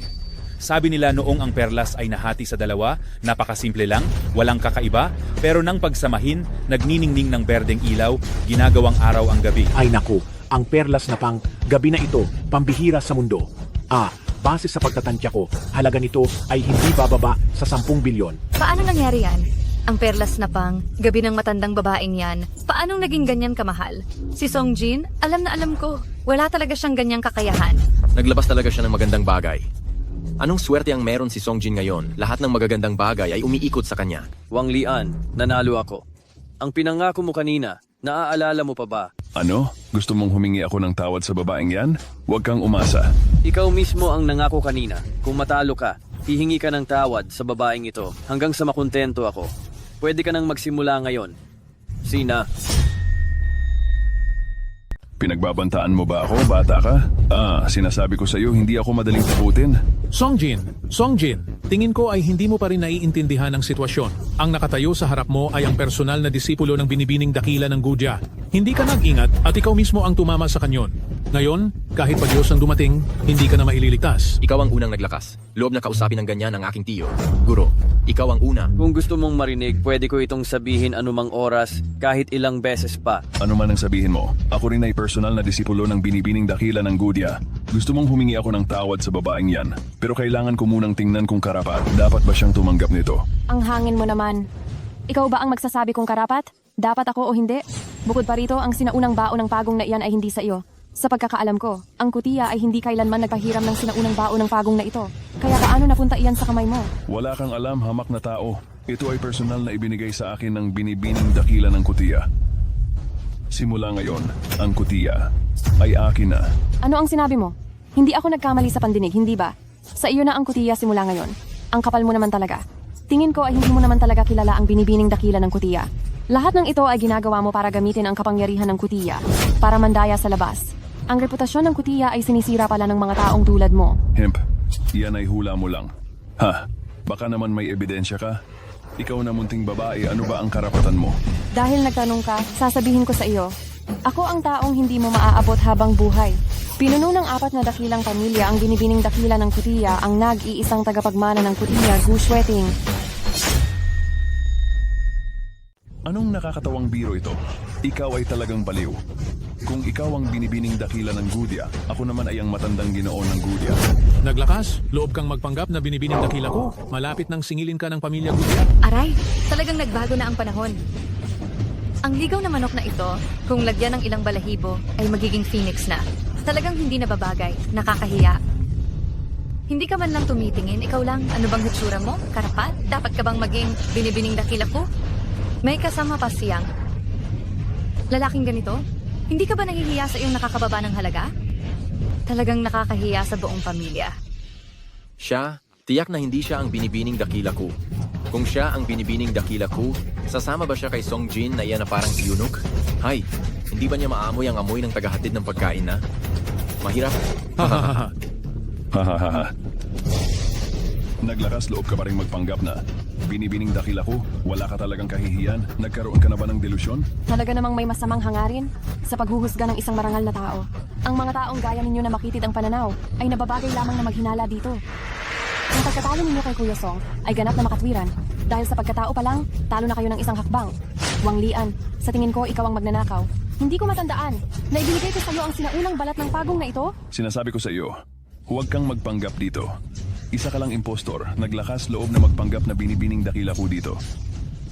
Sa totoo lang, nakipag-ugnayan na ako sa nobyo ng binibining dakila, ang magiging manugang ng pamilya Gudya. Mamaya pagdating niya, ihahayag niya sa publiko ang iyong pagpapanggap. Ngayon, ikaw ang magiging pinakamalaking katatawanan sa eksibisyong ito. Tama. Tingnan natin kung paano ka makikipaglaban sa buong kutiya. Xiaoqing, kasalanan ko, dinamay kita. Hindi mo kailangang magpanggap na binibining dakila ng Gudya para protektahan ako. Ako ang pakay nilang lahat. Sila ay hindi ka gagambalain. Umalis ka na muna. Kuya Song, hindi talaga ako nagtago sa iyo. Ako talaga ang binibining dakila ng kutiya. Kung hindi ka maniwala sa akin, ayos lang. Wala akong pakialam sa mga bagay na ito. Ang mga taong ito ay mapagsamantala sa iba, mapagmataas at mapanlait. Ngayon ay babasagin ko talaga ang kanilang kayabangan. Ikaw na peke? Huwag ka nang magpakitang gilas dito. Ang peke ay peke. Kahit ano pa ang sabihin mo, isa ka pa ring peke. Tingnan ko nga, hanggang kailan ka magpapanggap? Paano kung mapapatunayan ko ang aking pagkatao? Kung kaya mong patunayan, matagal mo na sanang pinatunayan. At kailangan mo pa talagang hintayin ang oras na ito? Sinasabi ko sa iyo, ang aking guro ay tunay at talagang manugang ng kutiya. Kailangan mo pa rin maging walang hiya dito. Naghihintay na dumating siya at ilantad ka sa harap ng lahat. Ha? Sa tingin ko, ang guro mo ay isang taong sumasandal lang sa iba. Kailan ako nakipagkasundo ng kasal sa iba? Paano siya magiging manugang ng kutiya? Kalokohan talaga. Huwag na huwag mong sayangin ang oras sa pagdaldal. Kung may ebidensya ka, ipakita mo. Naglakas loob kang magpanggap na binibining dakila ng kutiya sa publiko. Sa tingin ko ay nakikipagsabuatan ka sa Songjin na ito. Gusto mong agawin ang ari-ariya ng kutiya. Ikaw ay isa lamang babaeng makasalanan na may masamang hangarin. Aba, ang sinumang hamak na tao ay nagpapanggap na binibining dakila ng kutiya. Diyos ko, nakakabuisit. Wala nang. Sabihin pa ang ebidensya. Ito ang tanda ng tiwala ng aming kutiya. Ano pa ang sasabihin ninyo? Narinig ko, ang bawat tagapagmana ng pamilya Gushi ay nagsusuot ng kampanilya na may disenyong maskara ng halimaw na nakaukit sa genealohiya ng Gushi na ipinapasa sa mga henerasyon. Ang kampanilya na may disenyong maskara ng halimaw na iyan ay tanging pag-aari lamang ng pamilya Gushi. Halatang peke ang sa iyo. Tama! Kahit maganda ang hitsura mo, para magpanggap na binibining dakila ko, malayo pa ang lalakbayin mo. Ang dalawang taong ito, ang isa ay nagsasabing siya ang binibining dakila ko, at ang isa naman ay nagsasabing siya ang disipulo ng magiging manugang ng kutiya. Sa sitwasyong hindi sila magkakilala, tiyak na may isa sa kanila ang nagsisinungaling. Hindi na kailangan panghulaan, tiyak na ang dalagitang ito ang nagsisinungaling. Bini-bini, maari mo bang ipahiram sa akin iyan? Ito nga pala ay totoong kampanilya ng tanso na may maskara ng halimaw. Ang kalabaw na nakaukit dito ay parang buhay na buhay. Ito ang sagisag ng kutiya. Ang disenyo ay luma at mabigat. Ang tunog ng kampanilya ay kahanga, hanga at mahiwaga. Ito ang pamana ng kutiya. Ginagamit ito ng kutiya upang malaman ang kanilang lahi. Mga Ginoo, siya ang tunay na binibining dakila ko. Ay, patawarin niyo ako. Binibining dakila ko. Aba, binibining dakila ko, pasensiya na po talaga, sadyang hindi po namin kayo nakilala. Ayos lang, hindi naman tayo nagkita kailanman, kaya normal lang na hindi tayo magkakilala. Ang mga tanga ay madaling maloko dahil wala silang ginagamit na utak sa kanilang ginagawa. Itong peking ito, nagdala lang ng isang peking bagay at naloko na niya kayong lahat. Ang dali niyo namang mapaniwala. Ang pagsasalita ay dapat may batayan? Ano bang ebidensya mo? Para patunayan na ako ay isang impostor? Siyempre naglakas, loob akong magsalita dahil mayroon ako. O kung mayroon ka, ipakita mo. Kung sinasabi mong totoo iyang sa iyo. Kung ganoon, ano naman itong sa akin? Paanong nangyari ito? Paano ka nagkaroon ng sa amin sa kutiya na minanang alaala? Ano ba talaga ang nangyayari? Bakit may dalawang kampana na may mukha ng hayop? Sino ba talaga ang totoo? At sino naman ang peke? Sino sa kanilang dalawa ang nagsisinungaling? Para masigurado ang interes ng aming kutiya na hindi ito masira, ang alaala ng aming kutiya ay maipapasa lamang sa tagapagmana ng kutiya. Kahit pa may mga kapatid ako, hindi rin nila magagawang magkaroon ng alaala na ito. Kaya ang kampanang may mukha ng hayop na hawak mo ay tiyak na peke. Kailangan nyo lang itong subukan at malalaman ninyo kung sino sa amin ni Wang Li ang nagsasabi ng totoo at sino ang nagpapakapormal. Ang kampana kong may mukha ng hayop ay bigay sa akin ng aking guro. Sinabi sa akin ng aking guro na ang binibining dakila ng Gudia ay handang ibigay ang buong kutiya sa kanya. At ang kampana na may mukha ng hayop ay alaala ng pag-iibigan na ibinigay mismo ng binibining dakila ng Gudia sa aking guro. Hindi nagsisinungaling ang aking guro, kaya ang kampana na may mukha ng hayop ang akin ang totoo at ang iyo naman ang peke. Ang palatandaang ito ay patunay ng tagapamahala ng kutiya. Dahil napakahalaga ng bagay na ito, paanong ibibigay lang sa iyo ng ganoon kadali? Wala kang alam. Para sa aking guro, ang kaibigan ay parang kamay, habang ang mga babae naman ay parang damit. Ang pagbigay sa akin ng isang kampanilya na may disenyong hayop, ano ba ang problema roon? Kapag nakapasok na ang guro ko sa kutiya at naging manugang ng kutiya, ang buong kutiya ay magiging sa amin na. Ha ha ha ha. Hindi ba ito ay isang perfectong Phoenix man? May mukha pa siyang sabihin iyan. Napakawalang hiya talaga. Napakakapal ng mukha ng mga salitang iyan. Tingnan natin kung sino itong manugang na ito na nangahas na magpanggap bilang aking kasintahan at may ganoon pang masasamang hangarin na tangkaing kunin ang arya ng aking kutiya. Walang kuwentang tao na walang pinag-aralan. Yamang sinasabing isa na lang ang natitirang kampanilya ng halimaw ng kutiya, kung gayon, ilabas ninyong dalawa at ipakita sa akin. Alin ang totoo at alin ang peke. Sige, kung totoo man o peke, malalaman sa isang pagsubok. Amha, sige subukan. Ano ang kinakatakutan nating subukan? Hoy ikaw, itong impostor, tingnan natin kung ano ng kalokohan pa ang gagawin mo mamaya. Lilaoban pakisuyo.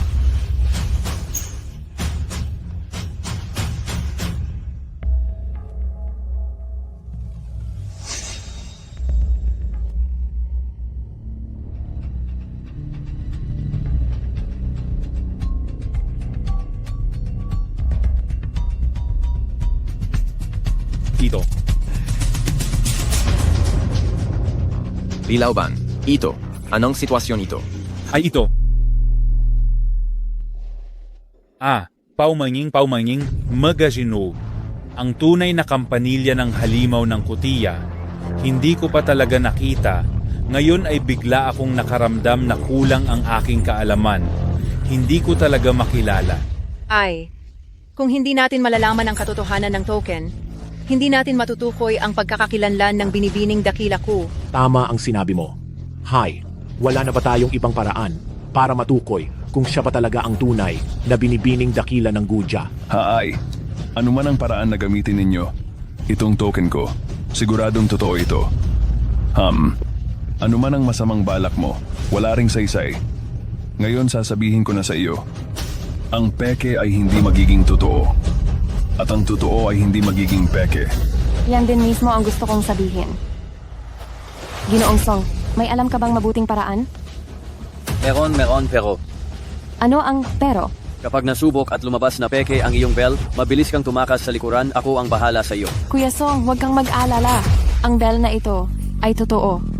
Isinusumpa ko sa aking reputasyon. Sige, subukin mo. Kung ganoon, susubukan ko na. Lilaoban, pahiram ng salamin na pampalaki.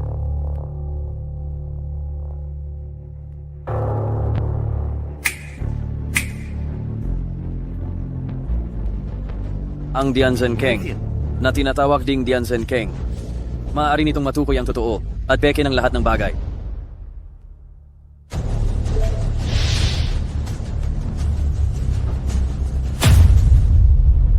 Lilaoban, halika. Ito pala ang Jansen Keng. Aray ko po, itong mga bagay na ito, napakahusay mo talaga. Sa alamat, basta ilagay mo lang ang bagay na gusto mong suriin sa harap ng salamin na ito. Kung totoo ang bagay, makikita mo ang imahe nito sa salamin. Kung ang kayamanang nais mong suriin ay peke, kung gayon ang salamin ay magiging blanco, walang makikitang imahe. Aray. Sa ganitong paraan malalaman natin kung alin ang totoo at alin ang peke. Ano? Dahil naninindigan ka na? Ang iyo ay totoo at ang akin ay peke? Kaya mo bang subukan?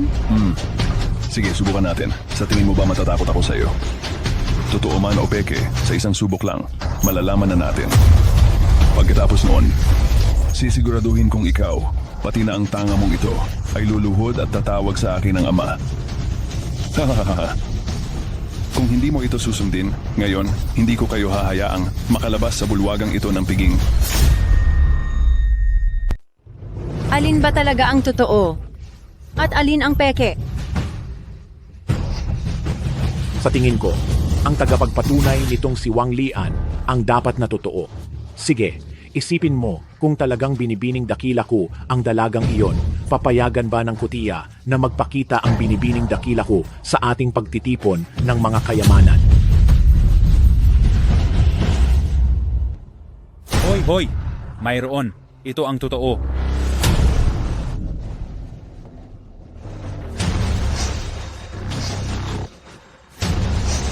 Iyo ang peke. Hindi maaari. Imposibleng imposible. Hindi ko inakala na siya pala talaga ang binibining dakila ko. Sa paraan ng pagpapahayag ng paniniwala ni Wang Lian kanina, akala ko totoo ang kanyang tagapagpatunay. Ngayon, grabe ang kahihiyan. Ano ba talaga ang nangyayari? Ano ba talaga ang nangyayari? Imposible yan. Hindi ako lolokohin ng aking guro. Ito ang pangako ng pag-ibig na ibinigay sa kanya ni Binibining Dakila ko. Paanong magiging peke ito? Malinaw nang natukoy iyan ng Jianzhen Keng. Kita na ng lahat, peke ang iyong pangako at si Xiaoting ang tunay na binibining dakila ng Gudya. Hindi. Imposible yan. Imposible yan. Siguradong ikaw na walang kwenta ang gumawa ng panloloko. Kayo, magkasabwat kayong dalawa. Wala akong ginawang panloloko. Nakatitig ang mga mata ng lahat. Kapag gumawa ako ng panloloko, agad itong mahahalata. Sino ang nagbigay sa iyo ng pangakong iyan? Kailanman ay wala akong nobyo. At wala ring manugang ang Gudya. Ang babaeng bastos na to. Dati sinabi mong wala kang ibang papakasalan kundi ang aking guro. Ngayon nagpapanggap ka pang isa kang malinis na babae. Gusto mong maging pokpok, pero gusto mo ring maging disente. Ang babaeng bastos na to. Wang Lian, ang iyong sagisag ay napatunayang peke. Kaya ang mga salita mo ngayon ay walang katotohanan. Magtapat ka ng tapat. Anong motibo mo sa paninira mo sa akin? Ay, sino ba ang naninira sa iyo? Kayo ang gumamit ng pekeng kagamitan, nagpapanggap. Tapos kayo pa ang unang nagreklamo. Sinasabi pang peke ang sagisag namin. Che, ang kakapal ng mukha ninyo. Tama. Itong tinatawag na Jianzhen Keng ay si Song Jin ang naglabas. Si Song Jin na iyan, lagi lang nagsisinungaling. Hindi mapagkakatiwalaan ang mga sinasabi niya. Sa tingin ko, hindi iyan Jianzhen Keng ang inilabas niya, baka peke finder lang iyan. At itong sagisag na inilabas mo, impostor, hindi talaga mapagkakatiwalaan iyan. Song Jin, ikaw na malas. Ang salo sa pagpapahalaga ng kayamanan ngayon ay puno ng gulo dahil sa iyo. Isa ka talagang malas na dapat mamatay. Imposibleng lokohin ako ng aking guro. Kayong dalawang maliliit na bastos ang gumamit ng kung anong salamangka. Gusto mo akong siraan? Ngayon papatayin kita. Ikaw! Tama talaga ang sinasabi. Dahil lang sa Song Jin na iyan, kaya nagkakaroon ng mga alitan sa salo-salo na ito. Oo nga, kung itataboy natin siya sa ngayon, hindi na tayo magkakaroon ng ganito karaming pagtatalo. Kung hindi lang dahil sa batang ito na minsan ay sinisira ang mga kayamanan ng ibang tao, hindi naman sana kami magagalit ng ganito. Ang mga ganitong klaseng malas na bagay, dapat lang na itaboy. Tama ang sinasabi. Itaboy siya. Itaboy. Hindi ganoon, wala na kayong katawiran. Wala, galangan. Siya ang tunay na binibining dakila ng Kutiya. May matibay na ebidensya at hindi mapagkakaila. Paanong hahayaan ninyong maimpluwensiyahan kayo ng ilang hamak na taong ito? Binibining dakila? Sino siya para matawag na binibining dakila? Nakakita na ba kayo ng binibining dakila na nakatayo kasama ang hamak na delivery rider na ito? Sa tingin ko kayong dalawa ay magka-partner lang. Aba? Pang matagalan? Aha, Binigyan ko na kayo ng ilang pagkakataon para lumabas kayo sa bulwagan ng pagtitipon. Kayo ang hindi marunong makinig, paulit-ulit na humahamon sa amin. Kung ganoon, ayaw ninyong umalis ng may dangal sa bulwagan. Kung gayon ay hindi na namin kayo bibigyan ng dangal. Bibigyan ko kayo ng 5 segundo. Kung matalino kayo, umalis na kayo dito. Kung hindi, ay kailangan ko ng maging lubos na mabait at tapusin na ang bagay na ito. Guro, para sa mga basura, katulad nila, huwag mo na silang pakitunguhan ng magala. Direkta mong baliin ang kanilang 2 binti at itapon sila sa labas. 5 4 3 2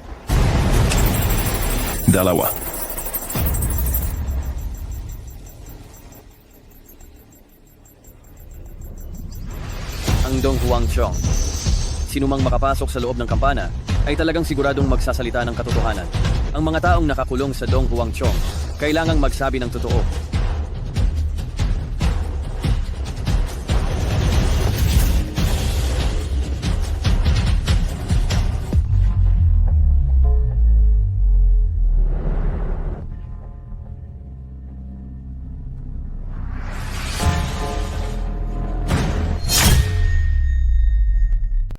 Wang Lian, may tanong ako sa iyo. Iyang kampanilya mong may maskarang halimaw, totoong ba talaga yan? Oo naman, syempre. Galing yan sa guro ko, at sabi ng guro ko, personal daw yung ibinigay sa kanya ng binibining dakila ng Gudya. Hindi ako lolokohin ng guro ko. Pakawalan mo na ako. Song Daga nagsisinungaling siya. Hindi siya nagsisinungaling. Ano na ibig mong sabihin, Song Daga? Hindi ka naniniwala sa akin? Siyempre naniniwala ako sa iyo, pero hindi siya nagsisinungaling. Dahil kapag nagsinungaling siya, magigising ang kampana sa loob. Ang taong nasa loob, ang lahat ng meridian at panloob ng organo niya ay maaapektuhan ng mga sound wave at maghihirap ng labis. Pero, ang Dong Huang Chong ngayon ay walang anumang reaksyon. Ibig sabihin, hindi siya nagsisinungaling. Pakawalan mo ako. Isinusumpa kitang Songjin. Ilabas mo ako. Hindi ako nagsisinungaling. Sabi mo ang guro mo ay kasal na sa akin. Totoo ba yon? Tama. Sabi ng guro ko, siya at ang binibining dakila ng Gutya ay engaged na. Ang binibining dakila ng Kutia ay gusto lamang ang guro ko na maging manugang ng Kutia at wala ng ibang lalaki. Imposible yan. Hindi ito maaari. Shouting, huwag ka munang mag-alala. Siguradong hindi siya nagsinungaling. Kaya upang malaman ang katotohanan ng bagay na ito, kailangan lang nating magtanong sa isang tao. Song Dage, naiintindihan ko na ang ibig mong sabihin. Wang Lian, tatanungin kitang muli. Ang master na sinasabi mo na manugang ng aming Kutia, sino ba talaga siya? Ang master ko ay siyang sikat sa buong mundo na si Shu Tongtian. Ano? Sutong Tian?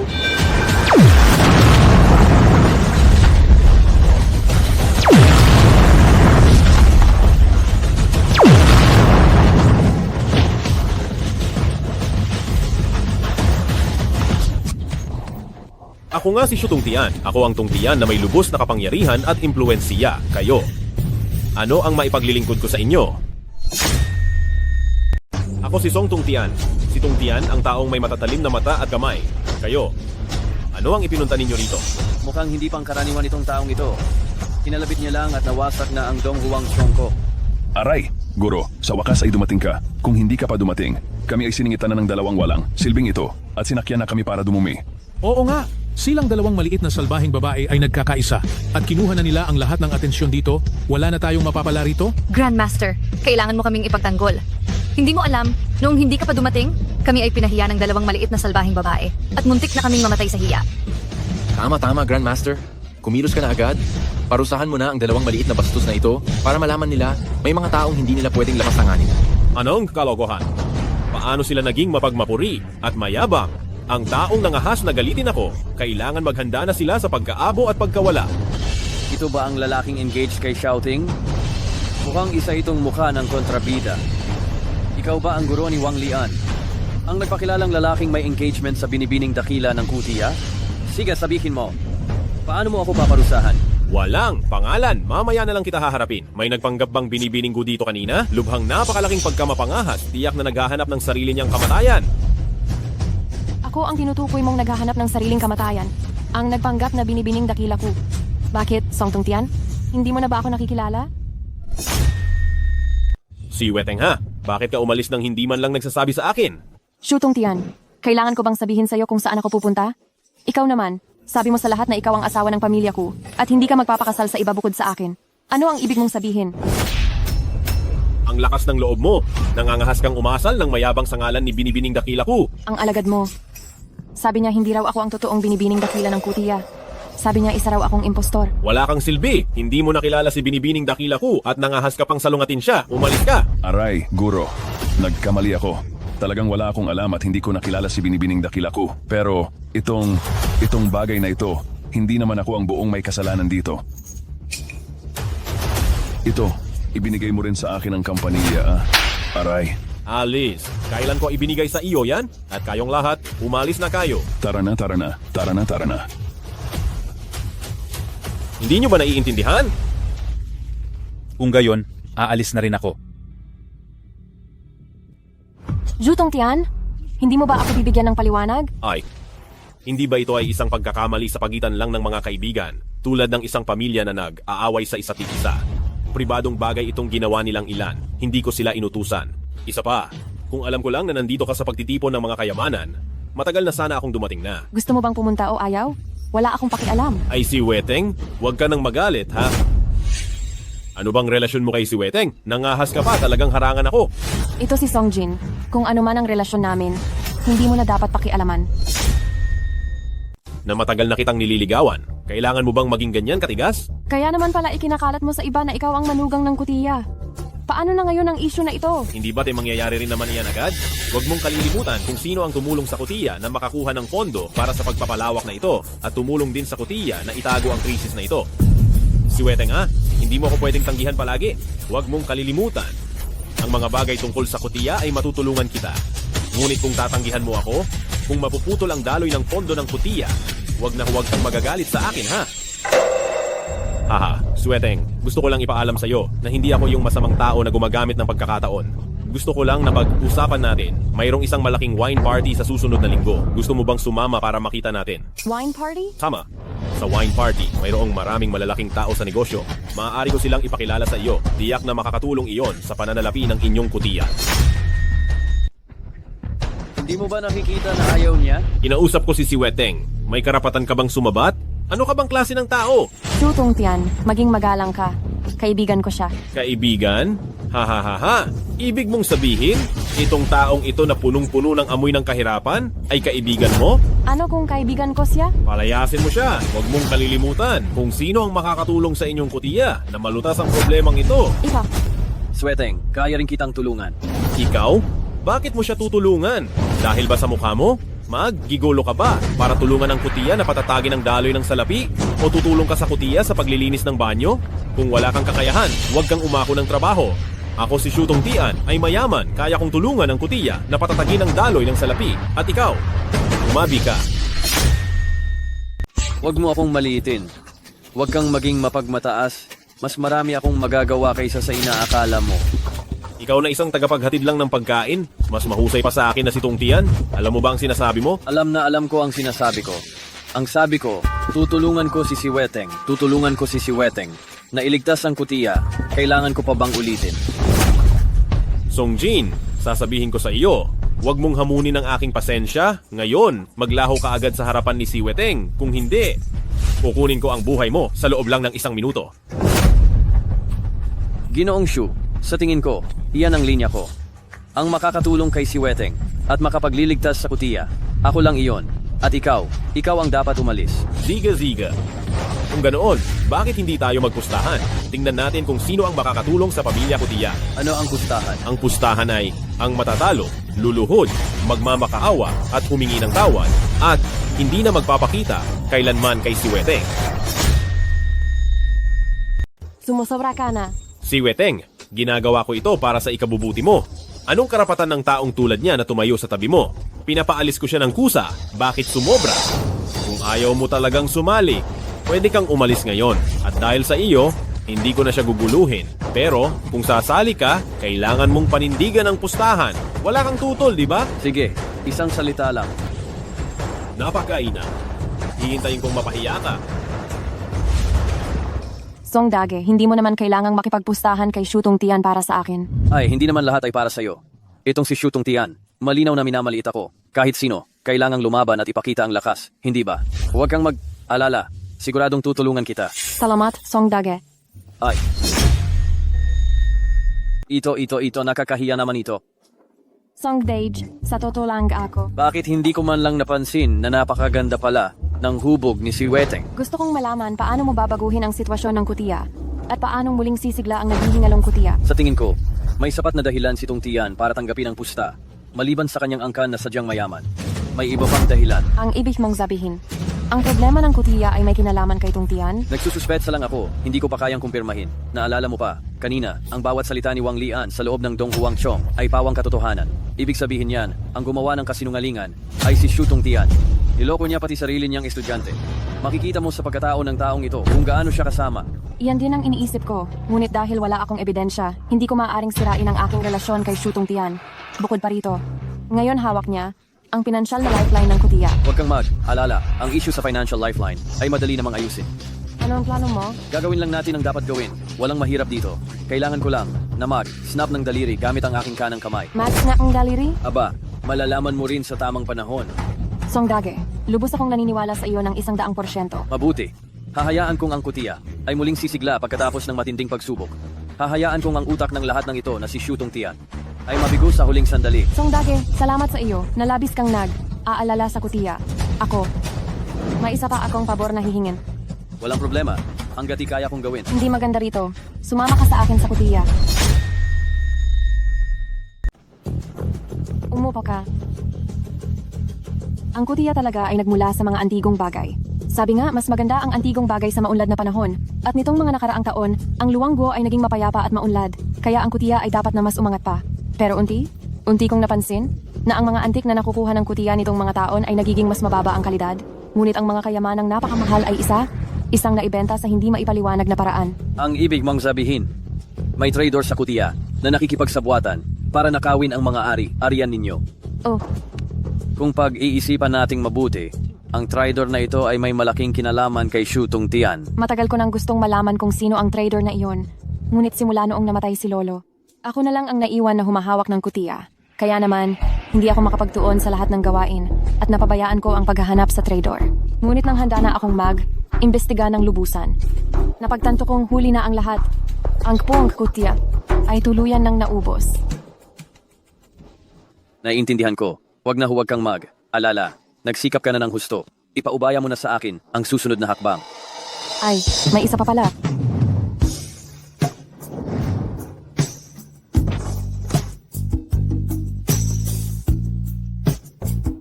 May isa pa akong bagay. Gaano ba kahirap ang bagay na iyan? Para kailangan pang magsumamo sa akin ang binibining dakila ko bago ito magawa. Kung magawa mo ito, kahit anong ipagawa mo sa akin ay susundin ko. Sai Wadtang, ano man ang mangyari, handa akong sumuong sa apoy at tubig para sa iyo nang walang pag-aalinlangan. Mayroon akong isang kapatid na babae na ang pangalan ay Gu Shahe. Nasaan siya? Mas bata si Shahi sa akin ng 2 taon. Kalahati lang ang pagitan namin sa edad at magkatulad din ang aming uugali mula nang mamatay ang lolo. Ang mga bagay sa kutiya ay lahat ipinasa na sa akin. Araw-araw akong sobrang abala at wala na akong lakas upang bigyang pansin ang kalagayan ni Shahe. Sa paglipas ng panahon, ang uugali ni Shahe ay naging mas malungkot. Ngunit nitong nakaraan lang, si Shahe ay biglang umalis ng bahay sa loob ng ilang panahon. Tapos? Maraming araw bago umuwi si Shahe, ngunit simula nang umuwi siya ay nahulog sa isang koma at hindi na muling nagising. Dinala na ba sa ospital? Dinala ko siya sa lahat ng ospital, ngunit pagkatapos siyang suriin ng mga doktor, hindi nila matukoy ang dahilan ng pagkakakoma ni Shahe. Ito ay kakaibang sitwasyon. Hindi ako makapagbigay ng hinuha. Sandali bago nahulog si Shahe sa koma, ulit niyang binabanggit. Huwag mo akong tagain. Huwag mo akong tagain. Huwag mo akong tagain? Mayroon ba siyang kaaway? Wala. Napakakakaiba nito, kaya gusto mo akong tulungan para iligtas ang kapatid mo. Oh. Song Daga, nakikiusap ako. Iligtas mo ang kapatid ko. Hanggati mailigtas mo siya, gagawin ko ang anumang ipagawa mo sa akin. Sige na, huwag kang mag-alala. Tingnan natin siya. Makikita natin kung ano ang mga nangyayari kay Shahe. Malalaman lang natin kapag nakita na natin siya.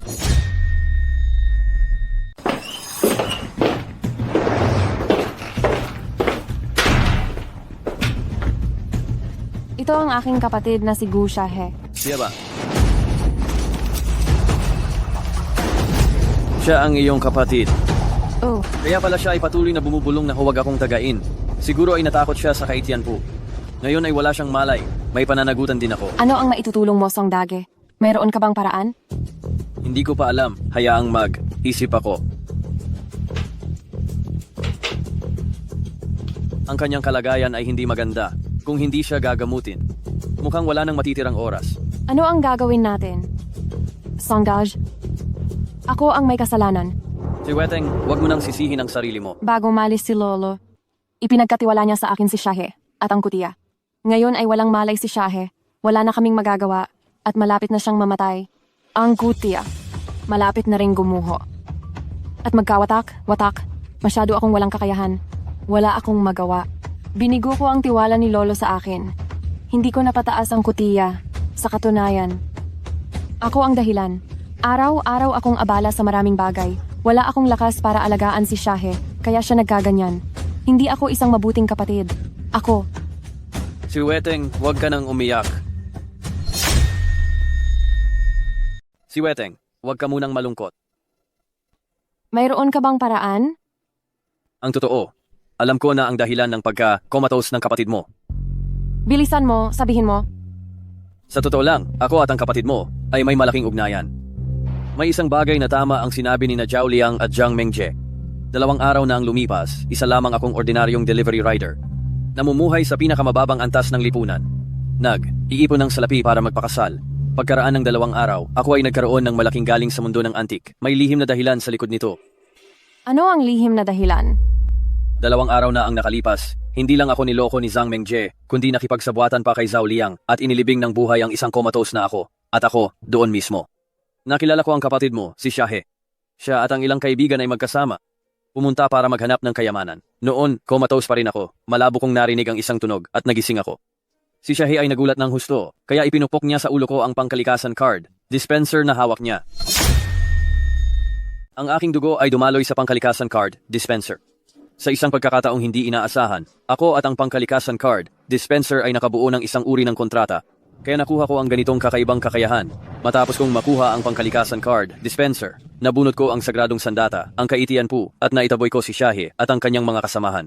Si Shahe ay malamang na nagulat, kaya siya ay nahulog sa isang malalim na pagkakahimbing. Kaya kahit anong mangyari, tiyak na ililigtas ko siya. Siya ang aking tagapagligtas. Kung wala si Shahe, wala rin ako ngayon. Ngunit bakit siya naghahanap ng kayamanan? Lalong gumagala ang sitwasyon. Kasalanan ko. Napaka-busy ko nitong nakaraang panahon at kulang ang aking kakayahan at napabayaan ko siya sa pagtuturo. Kaya siya gumawa ng ganyang mapanganib na bagay. Si Weteng, Ano nang ginagawa mo rito? alam kong sobrang abala ka na dahil sa walang tigil na paghahanap ng gamot para sa kapatid mo. Siyempre, para tulungan ka ako rito. Tulungan ako? Paanong paraan mo ako tutulungan? Mas mahusay ako kaysa sa walang kwentang taong iyan sa tabi mo. Walang mangyayari kahit 100 beses pa siyang tumingin. Sayang lang ang oras. Sige, sabi mo kaya mong iligtas. Paano mo siya ililigtas? Ang taong walang kaugnayan na nakatayo rito ay nakakabuwisit lang, hindi ka pa ba aalis? Ibang tao. Kung may ibang tao rito, ikaw lang iyon, di ba? Kung may aalis, ikaw iyon. Ayaw umalis, ano? Gusto mong mapatay si Shahe habang nagluluksa si Weteng at nalulula ang isip. Sinasamantala mo ang pagkakataon at ninakaw ang ari. Ari ng kutiya, di ba? Tama na. Shutong tiyan. Itigil mo na ang iyong teorya ng pagsasabuatan. Kung mayroon kang paraan, ibigay mo na agad. Huwag ka nang aksaya ng oras dito. Nagpapalakas lang ng loob mo. Kung may mangyari mang masama kay Shahe, kaya mo bang panagutan? Tama si Song Dage. Kung mayroon kang paraan, sabihin mo na agad. Hindi na maaaring maantala pa si Shahe.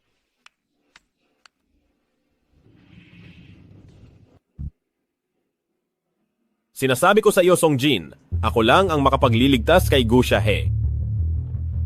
Ito ang mahiwagang gamot na nakagagamot ng lahat ng sakit hanggat iinumin mo ito, kahit anong sakit ay gagaling. Totoo ba ang sinasabi mo? Oo naman. Sa mundong ito, mayroon bang ganoong hangang gamot? Ano bang alam mo? Ito ang maalamat na rebirth grass. Ano? Ito ba talaga ang rebirth grass? Oo, syempre totoo ito. Si Weteng, kailan ba kita niloko?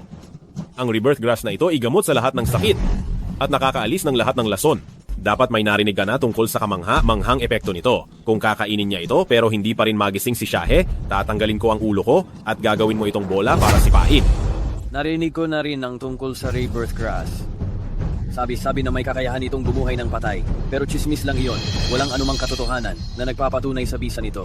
Karamihan, ang rebirth grass na ito, isa lang ito sa buong Luwangguo, ang mga ordinaryong tao. Sino pa ba ang magkakaroon ng pagkakataong makakuha nito? Ibig sabihin, kahit kainin ito ni Shahe, hindi pa rin siya sigurado na magigising. Hay, isang bagay na walang alam sa mundo. Itong rebirth grass ko, binili ko sa mataas na presyo mula sa isang kilalang manggagamot mula sa Luwangguo. Narinig mo na ba ang buhay na immortal? Kahit nakapikit ang mata niya, sinabi niya sa akin ang mga sintomas ni Shahe at binigyan niya ako ng rebirth grass na ito. Ang natitirang mga pambihirang kayamanan, lahat ng ito ay dinala ko mula sa bahay. Inilaan para kay Shahe pagkatapos niyang magising para sa kaniyang pangangatawan. Mukha namang walang kuwenta ito. Talaga bang may bisa ito? Tumahimik ka lang! Huwag kang manira dito! Sa tingin ko naiinggit ka lang sa akin. Ayaw mong tingnan ako ni si Weteng sa ibang paraan. Ang masama mong hangarin ay kita na. Ikaw na hamak na nilalang. Maging magalang ka sa iyong pananalita. Hindi ito isang pagtitipon para sa pagtatasa ng kayamanan, ito ay sakutiya. Hindi ko hahayaang sinuman, mambuli si Song Dage. Paulit. Ulit na tinatawag na Song Daige. Sweteng, napakalapit na ng tawagan ninyo? Sa tingin ko ay napaka-inosente mo at hindi mo talaga nauunawaan ang mga kalalakihan. Ang Song Dage na sinasabi mo, siya ay isa lamang, lalaking naghahangad ng yaman. Kinakampihan mo siya ngayon, pero balang araw pagsisisihan mo yan. Kahit paano, si Song Dage ay mas mahusay kaysa sa iyo na nagpahayag sa labas na ako lang ang iyong papakasalan. Siya ay mas mapagkakatiwalaan. Uy, si Weteng. Isang maling pagkaunawa lamang ito, maling pagkaunawa. Hindi ba tinandito ako upang itama ang aking pagkakamali? Sa buong Luwang Guo ang makakapagligtas kay Shahe. Ako lang iyon, si Shutong Tian. Hayaan mo na, Sweteng. Ang katotohanan lamang ang makakapagtakip sa kanyang mabahong bibig. Hayaang gamutin niya. Ang damong pambuhay na ito ay walang masamang epekto kapag kinain at saka, nandito rin naman ako. Sandali lang. Sandali, wala nang oras si Shahe para pakinggan ang mga walang kwentang salita mo. Mukhang malinaw na mayroon kang masamang balak at gusto mong mamatay si Shahe. Ang ibig kong sabihin ay, dahil napakahalaga ng gamot na ito, huwag mo itong ipainom lahat kay Shahe. Hatiin mo ito sa dalawang bahagi. Ang unang bahagi ay ipainom kay Shahe. At ang isa naman ay iwan. Kapag nagbigay na ng epekto ang gamot, ipainom ang natitirang bahagi sa kanya. Song Jin, napakalakas ng tunog ng iyong abakus. Ibig sabihin, alam mo na ang aking iniisip. Matapos ang napakahabang pag-uusap, hindi ba tinatatakam ka lang sa aking damong pambuhay? Gusto mong samantalahin ang pagkakataon para makakuha ng kalahati? Sasabihin ko sa iyo, imposible, hindi ka magtatagumpay. Gusto mo ang aking damong pambuhay, walang daan. Suweteng, ipainom mo ito lahat kay Shahe. Huwag mong maliitin ang ibang tao. Ako, isang buhay na tao. Kailangan pa bang magnasa sa iyong damong pambuhay? Ang mga kuto na katulad mo mula sa mababang lipunan, alam na alam ko. Kung gusto mo ang reborn grass, bumili ka gamit ang sarili mong pera. Pero kahit na ikaw, mula pa sa ika-18 henerasyon ng iyong ninuno, magsimulang maghatid ng pagkain hanggang sa susunod na buhay at sa mga susunod pa, hindi mo pa rin mabibili kahit isang hibla ng reborn grasses na ito. Si Weteng, maniwala ka sa akin, kung ako ay mabibigo, ako, si Shutong Tian, ay ipaubaya ko ang aking sarili sa inyo. Ngunit, kung mailigtas ko si Shahe. Ano ang gusto mong mangyari? Kung mailigtas ko si Shahe ngayon, ako, si Shutong Tian, ay kukunin ko ang ulo mo, Song Jin. Sige, walang problema, pumapayag ako. Ngayon, ang ulo mo ay akin na.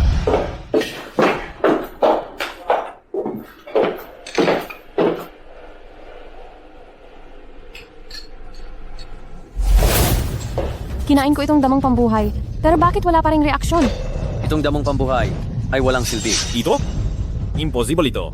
Dahil lang siguro kinain niya ang kalahati, kaya hindi pa ganap na lumabas ang epekto ng gamot. Dali, pakainin niyo kay Shahe ang kabilang kalahati. Kung kakainin niya ang buong damong pambuhay, tiyak na magigising siya. Kung hindi magising si Shahe, paano ko magagamit ito para magpakasal kay Gu Xueting? Ang reputasyon at posisyon ng kutiya, hindi ko magiging akin. Song Jin, ikaw na inok na aso. Ang may pakana nitong masamang ideya. Ikaw ang dahilan kung bakit namatay si Shahe. Sa huli, hindi bati sa akin pa rin kayo umaasa.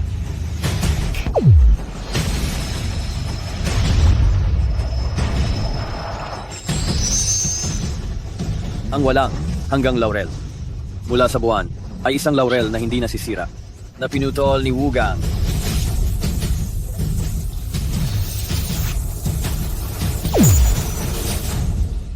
Si Weteng, ito ang sanga ng laurel mula sa harap ng bahay ng sinaunang diyosa na si Chang'e at kaya nitong gamutin ang lahat ng karamdaman at sakit. Ibabad ito sa tubig at ipainom kay Shahe. Tiyak na magigising si Shahe. Chang'e? Sanga ng laurel?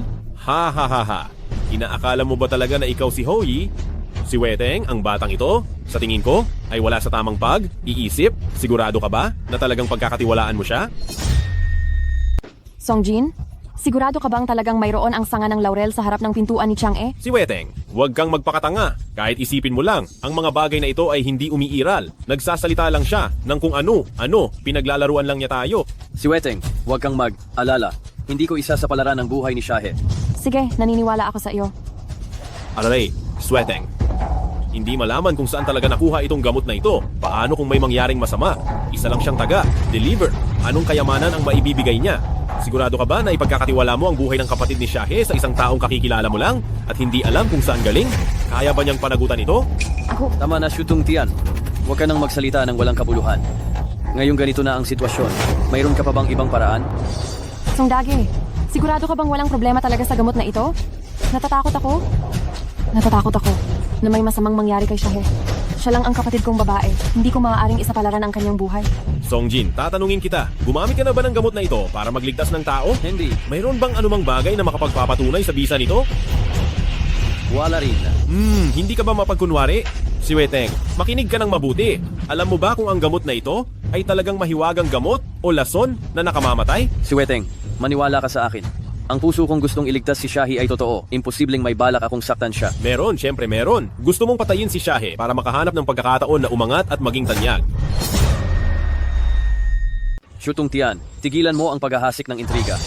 Kung ganoon, sabihin mo sa akin, may iba ka pa bang paraan? Wala akong paraan, ngunit ang Kutiya at ako ay matagal nang magkaibigan. Lumaki kaming magkasama ni Siweteng at Shahe. Hindi ko hahayaang hilahin mo sa ilong si Siweteng.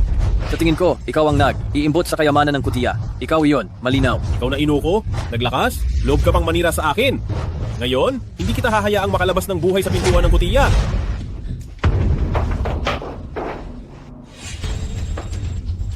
Siweteng, magtataya ka ba? Maglakas, loob ka bang itaya ang buhay ni Shahe sa unukong ito? Hindi ko alam. Talagang hindi ko alam.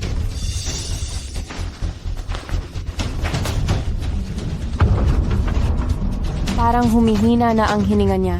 Siweteng, Ay, he. magdesisyon ka na. Bilisan mo. Magtiwala ka sa akin. Ano ang garantiya mo na gagaling ni Shahe dahil sa gamot mo? Songjin, talaga bang gagana ang gamot na ito? Ako, si Songjin. Ginagarantiya ko ito ng aking buhay. Kung may mangyaring masama sa gamot na ito, kung mamatay si Shahe, ako, si Songjin, ang mamamatay, kapalit ng isang buhay.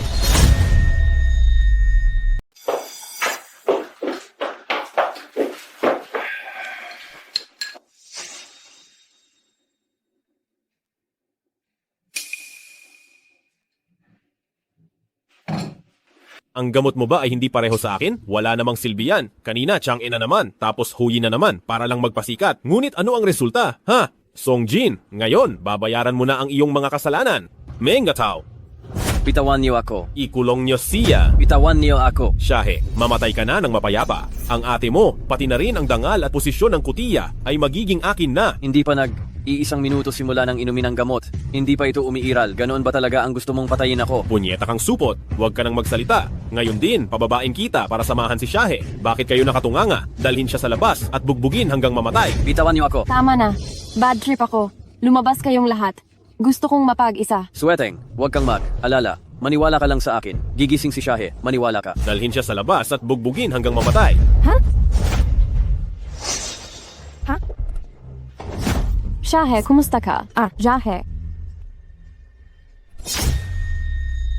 Shahe. Shahe. Shahe. Hindi mangyayari yan. Shahe. Songjin, sinabi ko na sa iyo, imposibleng makalabas kang buhay sa pintuan ng Kutiya ngayon. Sinaktan mo ang Air Xiaoxie ng Kutiya at wala nang magiging kalalagyan mo sa Luwang Guo. Ngayon, iwan mo ang buhay mo rito. Imposible. Hindi ito posible. Siweteng, maghintay pa tayo ng kaunti. Maghintay pa tayo. Sige na. Hintay? Tigilan mo ang pagkunwari. Kung hindi dahil sa pesteng gamot mo na iyan, makakaisip pa sana kami ng ibang paraan para pag-usapan ito ng mas matagal. Pero ngayon, tingnan mo, patay na ang tao at pinapahintay mo pa kami? Hihintayin pa ba namin ang pagsundo sa bangkay? Siweteng, bigyan mo pa ako ng kaunting oras. Gigising si Shahe. Sigurado ako. Oras? Gaano katagal ba ang ibibigay namin sa iyo? Para muling mabuhay si Shahe? Bigyan ka ng 100 taon para hintayin ang kanyang muling pagkakatawang tao? Songjin, walang silbi ang anumang sasabihin mo ngayon. Ang buhay mo ay kailangang manatili rito. Songdage, sobra akong nagtiwala sa iyo. Bakit mo pinatay ang kapatid ko? Bakit, ha? Huwag na siyang kaladkarin pa. Bugbugin siya hanggang mamatay dito mismo. Gagamitin ko ang buhay ng inutil na ito para parangalan ang kaluluwa ni Shahi sa langit. Hindi ba patay na itong Air Xiaoxie? Siguro nabuhay siyang muli. Nabuhay na muli itong si Air Xiaoxie. Takbo na. Shahe, kamusta ka? Iniluwanan niya ang maitim na dugo. Dapat ay magigising na siya. Paano nangyari iyan? Kitang-kita ko na wala na siyang hininga. Shahe, magkaibigan tayo ng maraming taon. Huwag mo akong pahirapan. Malapit na akong maging bayaw mo. Ahayaan ka na ng bayaw mo na mapayapang makalibing, di ba? Pwe, sinong salbahing nagsumpa sa akin na mamatay? Shahe. Ate, Paano nangyari? Imposible iyan. Ibig sabihin ba, talagang kayang bumuhay ng patay at maghilom ng mga buto ang gamot na ito? Shahe, sa wakas, gising ka na. Alam mo ba, kung gaano ako nag-alala. Ate, ako ang nagkamali. Mula ngayon, hindi na. ako magiging dahilan ng pag-aalala mo. Tingnan mo, Shahe, ito ang iyong tagapagligtas, si Songdage. Kung hindi dahil sa gamot niyang ito, baka hindi ka na. Nagising pa.